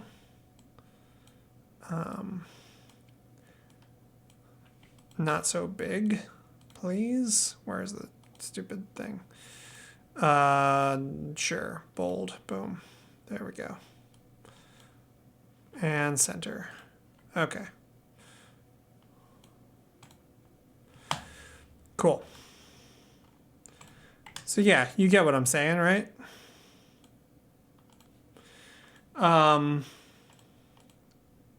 These different shapes.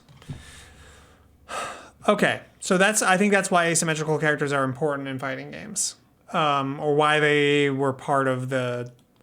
always been a big part of them. So I do want to talk about Smash Brothers. Super Smash Bros. 64 represented a big jump for fighting games into a more strategy game-ish direction by adding maps, we can just say. The damage percent system and a new goal. What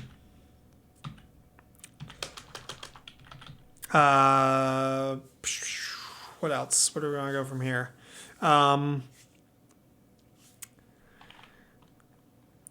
I've talked before about Smash Brothers in various places. I think I did a video about Smash Brothers at one point.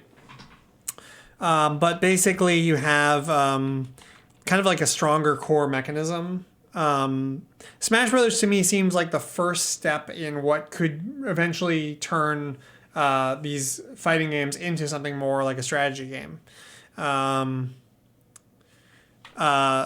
Smash Brothers Bros has more explicit arcs, positional values, where you are on the map, and its relationship to winning, losing, than previous fighting games. Yeah. So I had an idea. I mean, we could just bounce over to my other document where I talked a little bit about like where I would take Smash Brothers. So like the sequels to Smash Brothers, I think sort of went in more of a normal fighting game direction. Smash Bros sequels added more small frame windows. Oh, I guess we didn't really talk about frames, but I mean, to me, that's sort of baked into not this. That's sort of baked into the muscle memory and reactions thing, right? Like if you're gonna actually hit something on like a 2-frame, when someone grabs the ledge in Smash Brothers, like there's like 2 frames where you can actually like hit them or something like that. And if you're going to actually be able to hit that, that's going to be something that you've trained your hands to do, basically. So it sort of goes into this muscle memory reactions kind of category. And just to be clear, I mean, this is real skill. It is not at all to say that that this is not real skill. I mean, someone who, in fact, maybe this should be even weighted more because this sort of suggests that like I might beat a pro player once in a while, and I like probably would never beat a pro player. So like maybe it should be more like 80% and like 15% at 5%, something like that, because really this is what it's all about in fighting games, and this is why pros will just always beat people who are slightly less below them in skill. So they're highly skill-based games. Same with first-person shooter games because of this. And that is a real skill. But to me, it's a sort of a contest value skill. So we can't really take this into strategy games. And so when we take that out, what are we left with? And that's what I'm interested in. Okay. More small frame windows. More things you can do in the same spot. As in without interacting with the positional values. Dodging. I think you are. Wait, let's see. Let's catch up on chat. Do people make plans for matchups in tournaments in fighting games? Yeah, definitely, absolutely, because that's the map, right? So like if you're playing against this character, where their threat sort of thing is, and so yeah, there's. I wouldn't call it like a plan in like a strategy game sense because it's decided before the game even starts, and it's kind of like in League of Legends, like when you see the team comps and you're like, okay, we need to generally blank. Based on the characters that they are. It's kind of like knowing like, oh, we're going to be on some map that has some kind of really extreme hazard, and you have to like, that's a thing that you have to like work in. It's almost like part of the rules. And that's a kind of another topic is like asymmetrical characters so like I think what Brick Road's question is getting at is is the character selection point, is that before the game or is that part of the game? Because if that's part of the game, then it's this huge strategic decision that you're making. And this is something that I just hate about asymmetrical games, the way we do them. And it's why we've led to these horrible situations like we have in League of Legends or MOBA games where you have like a pick phase and it's like this really regulated weird thing and there's all this banning and shit. It's just and because everyone's counter picking each other and all this stuff. And so, arguably, it's pretty fair to say that in the context of League of Legends, a pick phase is a really big, important strategic part of the game that's like, I don't think that you can, at low levels, certainly, I don't think you can like lose or win the game at the pick phase, but like it is significant. It's a big deal. And so it's weird to say that it happens before the game even starts. So anyway, my recommendations about asymmetrical characters is minimize countering as much as possible. Like design with that in mind, that characters should not counter each other. And there are ways to do that. Number one. And then number two, don't let players choose those things at all. It should just be automatic, like you get a random character. Dodging in place. I was meaning to catch up on these chats. I think you're drastically, Lentil Sprout says, I think you're drastically underestimating the pattern recognition element. Let's see. Pattern recognition. Oh, I see. Okay. We can scoot these around a little bit. The point is just, the most important thing is these two, I think. But, if somebody wanted to say it was like 15% pattern recognition, yeah, I could imagine this being kind of true or something like that. Sure. I don't feel strongly about that. And Yomi is really these two things combined, right? The whole reading concept is there's a bunch of just randomness, but also inside that randomness, statistically, you can get better outcomes by recognizing patterns. Let's see. Lentil Sprout continues. I'll go back to the other chats in a second. For example, a pro player could use a single bad move and win against an intermediate player because they can predict everything the opponent will do. If muscle memory and combos were so important, that shouldn't be expected. The pro player could use a single bad move and win against an intermediate player. Oh, I see. They would only use one bad move, but still win. Because they can predict everything the opponent will do. I think that you're right that that's true, but I think that even that has a lot to do with this. Because being able to land that bad move is this. But I think sure. I think maybe you're right that like this could be more percent. It's somewhere between 5 and 15. We can do like, I don't know, it doesn't matter. These are all just fucking bullshit made up numbers anyway. 15 to 25%, I don't know, somewhere. That's like, this is my feelings on it. But I think that also, you might be underestimating how much of what you're talking about is this. How much of making a hard read, quote unquote, A, is just you thought it was a hard read, but actually it was you were lucky. B, you were able to pull off the hard read because of execution shit, because of reactions. You know what I mean? Like that, those all factor together, kind of. Okay, going back to the other chats. And I think it's somewhat overstated, but you do see MOBA commentary, people saying this game was won or lost in the draft. Yeah, well, because that's MOBA commentary, they're talking about the highest levels of play. I think that becomes more true at the highest levels of play. Yeah, and that's another big topic, is like the ways in which our understanding of games is incorrectly distorted by what we hear pros saying, what we hear pro commentary saying. Like something that strikes me a lot of the time is like, people get some new fighting game, right? And they're like noobs at it, and they like look up a tier list or whatever, and they're like, oh, I see like Pikachu is the best character in this game, or like whoever it is.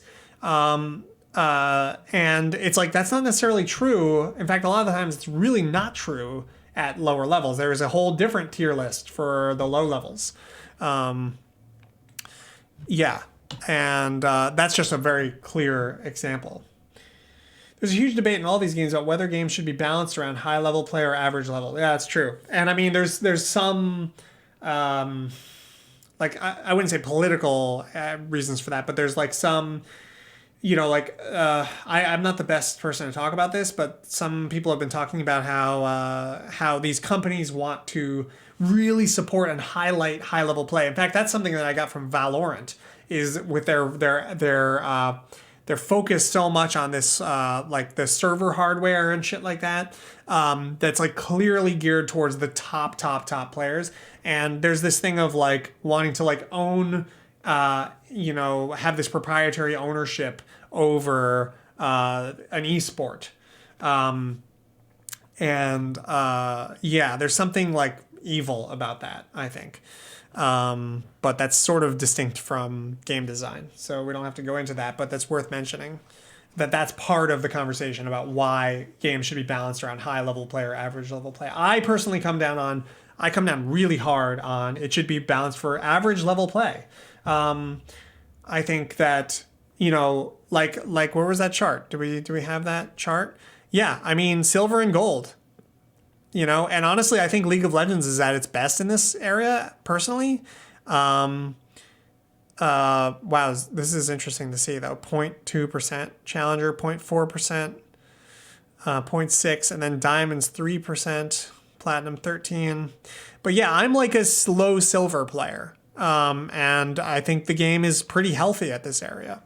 I don't know that they're necessarily... You know, I guess maybe an argument could be made that it's easier to make the game work at these low levels than it is to make it work at this level. And maybe that's why it might be good to focus on the high levels, because, you know, at the high levels of play is where games start to break down, right? Because, like, probably every game, because players have explored so much of the possibility space. There's so little wiggle room and that kind of stuff. I think I agree with you for most games, Keith. For games like Dota that is a really cool esport, it's cool if it's balanced for high level. Yes, but it's not just a cool esport, though. I mean, people play it. I guess that's becoming more and more true of Dota, is that it's becoming more and more... And the thing is, an esport can't really survive if it doesn't have, like, players, like regular players coming into it. The higher level players can take better advantage of the smallest inequalities. Yeah. Totally. Dodging in place. Made getting back on the ledge if you don't hit the blast zone. Is that what that's called? I think the blast zone. A blast box, something like that. Much more likely.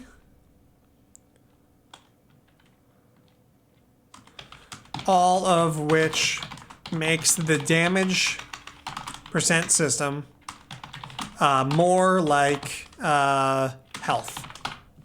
Actually, Blake wrote an article. Let's see if I can find it. What was the name of that game? Dino Farm PlayStation All-Stars.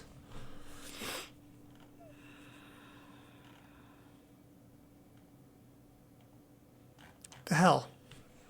Dino Farm Games. Come on, man. Here we go. Smash Bros. Decapitated. Oh, this was for my website. I thought it was for Dino Farm, but I guess Blake wrote it for my site. Okay. Yeah, so this is a guest article about 2013. So I've been on this for a while, on this kick, but Blake wrote this article. So yeah, Battle Royale. Sorry, this is funny. I never noticed that they had Battle Royale in the title of this game. The reports of Dota's death have been greatly overstated. That's good. What's it called? So PlayStation All-Stars was a game that came out for PS3. It's a fighting game inspired by Smash Brothers. But if I recall correctly, what was it about it? fill up a meter, then use a super move to kill them. Right, yeah, so... And the formatting is all fucked up with this. It's pretty old. Anyway, this was an article. Yeah, see, here we go. This was a nice little chart. Blake's good at those. So yeah, you have the core mechanism and like all this like bouncing around. I love this graphic actually. This is really good. This shows how the core mechanism is like pointing towards the lost condition. And then Smash Brothers, or sorry, whatever the hell in the game, PlayStation All-Stars, right, you just have walls. It is a film with its climax ripped out and another unrelated one slapped in its place. Yeah. And then, yeah, you just have a bar that you fill up and you use your super meter and then you just kill them. And so this was like a really egregious example of someone not understanding what Smash Brothers originally did. So I recommend checking this article out, Smash Brothers Decapitated. But I think that the basic series did a similar thing for good reasons, understandable reasons. But, you know, I always wished that someone would take the original Smash Brothers and go the opposite direction. So I have a design document. That's how HP works in Street Fighter likes. Yeah, you just fill up the bar or you deplete the bar. So, yeah, I mean, I don't know if it makes sense to talk about this, but I tried to come up with a concept for a fighting game that solves a lot of the problems with the original Smash Brothers and a lot of other problems with fighting games too. So, like, what would be, I guess, maybe a way to talk about this is if like how do we go forward? I don't really need to talk about Fantasy Strike. What can we take from fighting games? Like, I feel like there's almost even less that we can take from fighting games, although than we can from first-person shooters. But like, yeah, what can we take? That playfulness. That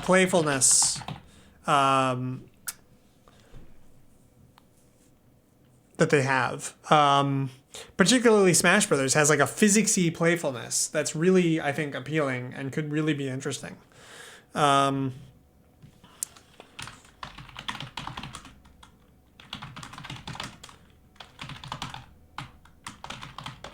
You know, Smash Brothers kind of has this thing where like there's a little bit of emergent complexity in like how characters and things bounce around. And you can imagine if it was just a little bit more complex, that there really could be like a lot going on there. What else can we take from fighting games? I mean, I think that these shapes concepts, the concept of a shapely control zone as opposed to the FPS straight line. I want to play Smash 64 so bad now. Oh yeah, it's so good. It's definitely still the best Smash Brothers game. I feel very confident in saying that. Not at high levels. At the highest levels of play, it starts to break down pretty bad. But for most people, it's just the best one. It's awesome. So anyway, here's my Smash Brothers Zero concept. So you start with Smash Brothers 64 as your base, right? We can just talk about this and see if you have any reactions and thoughts. So you have these super long anime swords that sort of fly out of you, like in this kind of progression. So they come out and they're like shum, shum, you know, like kind of a big swing. And they're huge, way bigger than your character. There are kind of three kinds of attacks you can do. An up smash, which is a medium speed, low damage, medium knockback, and it counters down smash or it knocks upward on hit. Down smash, slow speed, low damage, high knockback, a kill move off the side. You can just like spike people. A jab, a fast speed, medium damage. So this move is used to finish them off. And a jab is does more damage. So this is a damager. Pushes out at the angle you shoot it. Any angle in the direction your character is facing. Do I understand what that means? Pushes out at the angle you shoot it. Any angle in the direction your character is facing? I don't think I understand that.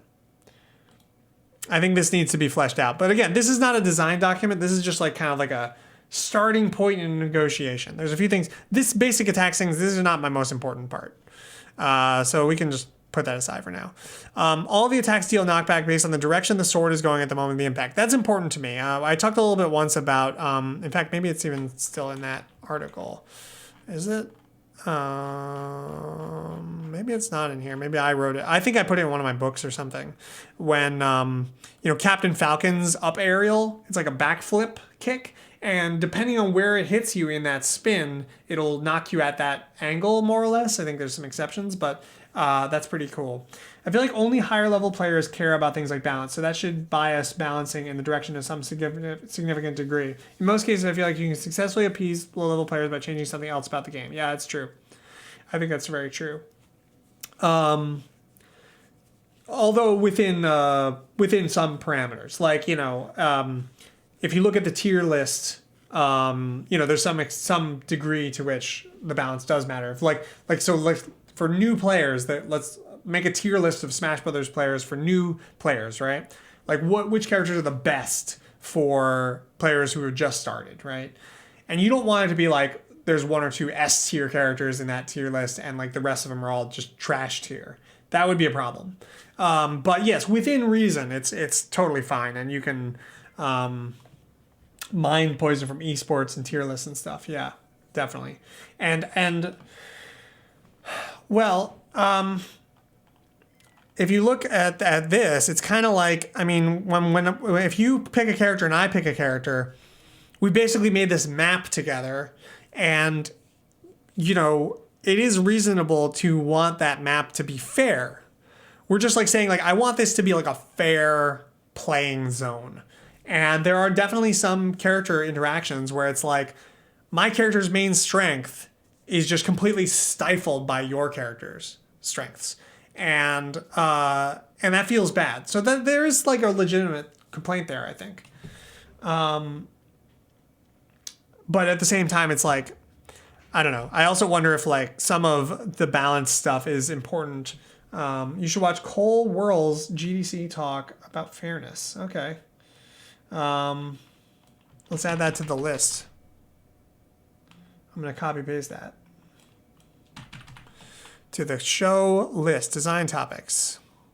Oh, wow. Another Cole Whirl. Look at this. This Cole Whirl is all over the damn Cole world. It's the same one. Oh, okay. I see. Oh, you added that. Okay, we will talk about that. So I'll delete this then.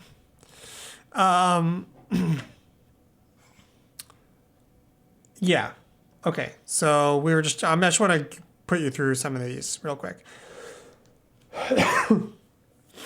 The up and down smash that these can hit people in any direction, but because of how these attacks work, they attack from up close, do very little. Yes, that's a crucial thing, is that like I was trying to think of like what's a way that I can make a game that would feel kind of like a fighting game, would feel fighting game-ish, but would make it that when we're close together, we kind of can't do shit to each other. And this is how I came up with that.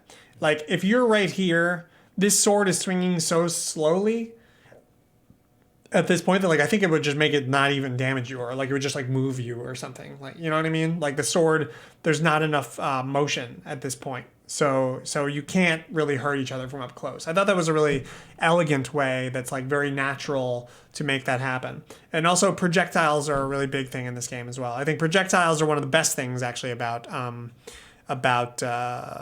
what's it called? Actually, let's talk really quickly about that, because FPSs can also have projectiles. They often don't. They have usually hit scan weapons, which are just a line through time. And maybe this is something. Projectiles and their relationship to input randomness or info horizon. So the cool thing about projectiles is that they start becoming a thing. You can see them coming, right?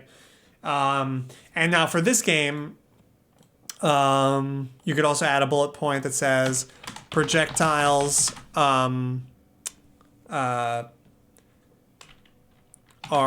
like invisible, or incorporeal for the first second or so after they're launched. So that like you can't do a point blank like Hadouken, you know, like it shoots out the Hadouken, but the Hadouken becomes real after, you know, like a second that it's flying or something, so that you can only really hit or do more damage based on distance up to a cap. There are slow-moving rockets in Quake and stuff that you can control space with. Yeah, like Hadouken, yeah. So anyway, yeah, game speed lower. That's a big thing. I think that, you know, I think that lowering the game speed of these kinds of games is great. Actually, somebody mentioned Towerfall earlier. One of the things I do when I play Towerfall is I put on the drugs mode, because in the drugs mode, it's like way slower. And what's cool about that is like you actually can like feel the drama of certain things. Like when something bad's about to happen, you have time to not just think about things, which is what we really care about, but also to feel things. When things are like just happening, you know, like fast like this, it's like there's no time to like appreciate something. And so yeah, that's a big thing, is just reducing the speed. There's a gun in Unreal where you shoot a blob out and then you can detonate it later. Yeah. I think you have to hit scan to detonate it, which is pretty interesting too. Yeah, so I think I talked a little bit here about items. Yeah. Good items would be things that get placed on the map and change its meaning.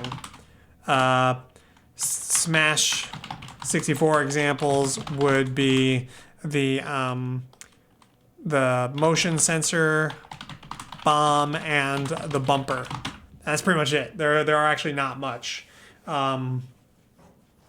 I mean, hit stop is like, that's where the whole like screen freezes for an instant.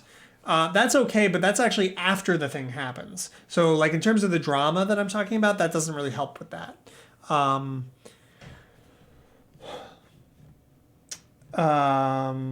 Because you have to maintain the vector to your blob as it moves while moving around the level. Yeah, that's cool. Multi-layers of considerations. Yeah, it's funny, when you were talking about that, I was thinking about like MOBA character design and how like over time, I think that some of these principles have like started to come through in some of the character design abilities. Like if you look at the original League of Legends character abilities, they were all just like stat boosts and like, a stun and things like that. And over time, it became more like things like you're talking about. More like you place a thing somewhere and then like everything is with relation to that thing. There's more and more of that kind of stuff. So yeah, and that's kind of what I'm talking. I think the map, maybe a good takeaway from this whole thing is like, no blocking or throws. Things that you can do inside of one spot. I don't think you need that. Minimal control. Like a lot of these things are very specific, and I'm not really. It's not necessarily connected to our larger conversation. Exactly. But anyway, I do have this. I posted it on the Discord if you want to take a look through it. What was I about to say? My overall take. Shoot, I was just about to say it. And then I forgot it. What is my overall take? I'm going to drink some soda while I think about it.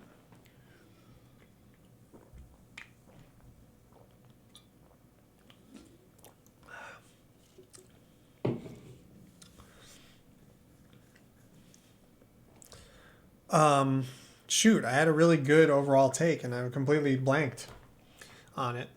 Let me read some chats and maybe I'll remember.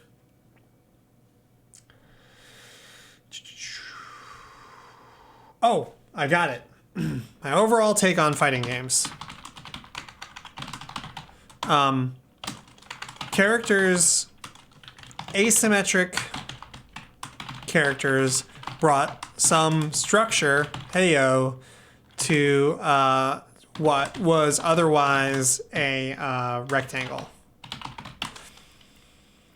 The choosing of those characters represents a manipulation of that structure or of that map. You know, what kinds of shapes are what kind of shapes are there? Are these things. This is the map in a fighting game. And so in the choosing phase, you're doing that. And my recommendation would be, we'll make up the map of this fighting game. My recommendation would be that way more map manipulation happens throughout the match. So what that could mean is there are no characters, and throughout the match you're adding more things to the map, dropping like bombs here and there and bumpers and creating platforms. This actually relates to another thing that I think about first-person shooters. I had an idea for a first-person shooter years ago. Idea for FPS, where anytime you shoot, you create a wall. Something like that. That's a really, really oversimplified version of it, but like that just gets your mind going about like, oh, okay, yeah, like, this could be like you destroy a wall, you hit, and also create a wall with the path of your bullet. Just to clarify kind of what I mean there. Like, that's not a good idea, but that's the beginning of thinking about these vectors of control and the ways that they could create long arc ramifications on the system, that they just don't just disappear. Smash Brothers, but it's not a fighter. It's more like a competitive platformer. Well, yeah, I mean, and Smash Brothers with the maps already has more than just this, right? It's got more like, this kind of stuff. And that already means that there's more to think about. There's more to work with. So yeah, ultimately, this relates to the conversation we had a few days ago about structure. And that's really what I'm trying to get at with fighting games and first-person shooters. That's the direction that you would go in terms of trying to make them into more of a strategy game. And so it's interesting to think about, like, something like this. Yeah. Now, this is not necessarily a good idea. Again, like, you shouldn't necessarily create a wall, but maybe you create like a soft wall that people can't walk through for like 10 seconds, or like you create a barrier that just blocks other bullets, but people can walk through, or you create some kind of like track on which resources can travel, right? So like you have a base or something, and when you shoot, every time you shoot, it's like you are creating a train line for your resources as well as shooting the other player and whatever, So yeah, I don't know. It's certainly not like a full idea, but I had this like idea that I was talking about a bunch of years ago. Yeah, anyway, hopefully this has given you something to think about. I think we're going to wrap up. It's been a little over 2 hours at this point. 2 hours, 23 minutes. But yeah, thank you for coming by, and I will be doing this next week as well. And let's see what's coming up. Tomorrow I'm going to play some games. In fact, tomorrow I think I'm going to play Master of Magic. I played some Master of Magic the other day, and I was like, oh my god, I forgot how cool this is. So much of Gem Wizard's Tactics is really inspired by Master of Magic. In fact, I kind of think Gem Wizard's Tactics is literally Fantasy General plus Master of Magic, plus like a better sense of humor and like maybe more updated. It's more updated overall. But yeah, the Master Magic, very, very cool game. So I'm going to probably play some more of that tomorrow. Unless if Jenny wants to play something with me, I might do that instead. Monday we'll do some more game dev probably. I think that's working better. I like the pace that we're keeping with Gem Wizard's Tactics. If you didn't see, we have a really cool... do I have that open here? Yeah. Check out what I did yesterday. I don't know if you saw, but it's pretty cool. This? Yeah, this is what we did yesterday in Gem Wizard's Tactics. This new, look at these like selection icons. And then this is the casting icons. Now that one, it looks like a lot, but that's because that most spells won't have that many tiles that they can affect. And the arrow's looking way better, I think, than it was. I just think it's like looking, and this selection tile, this yellow selection tile is new as well. So anyway, this is coming along pretty good. I'm pretty excited about it. And yeah, thank you for watching and hanging out, everybody. Of course, I'll be on the Discord as always, and I will see you tomorrow, hopefully. All right, take care. Bye-bye.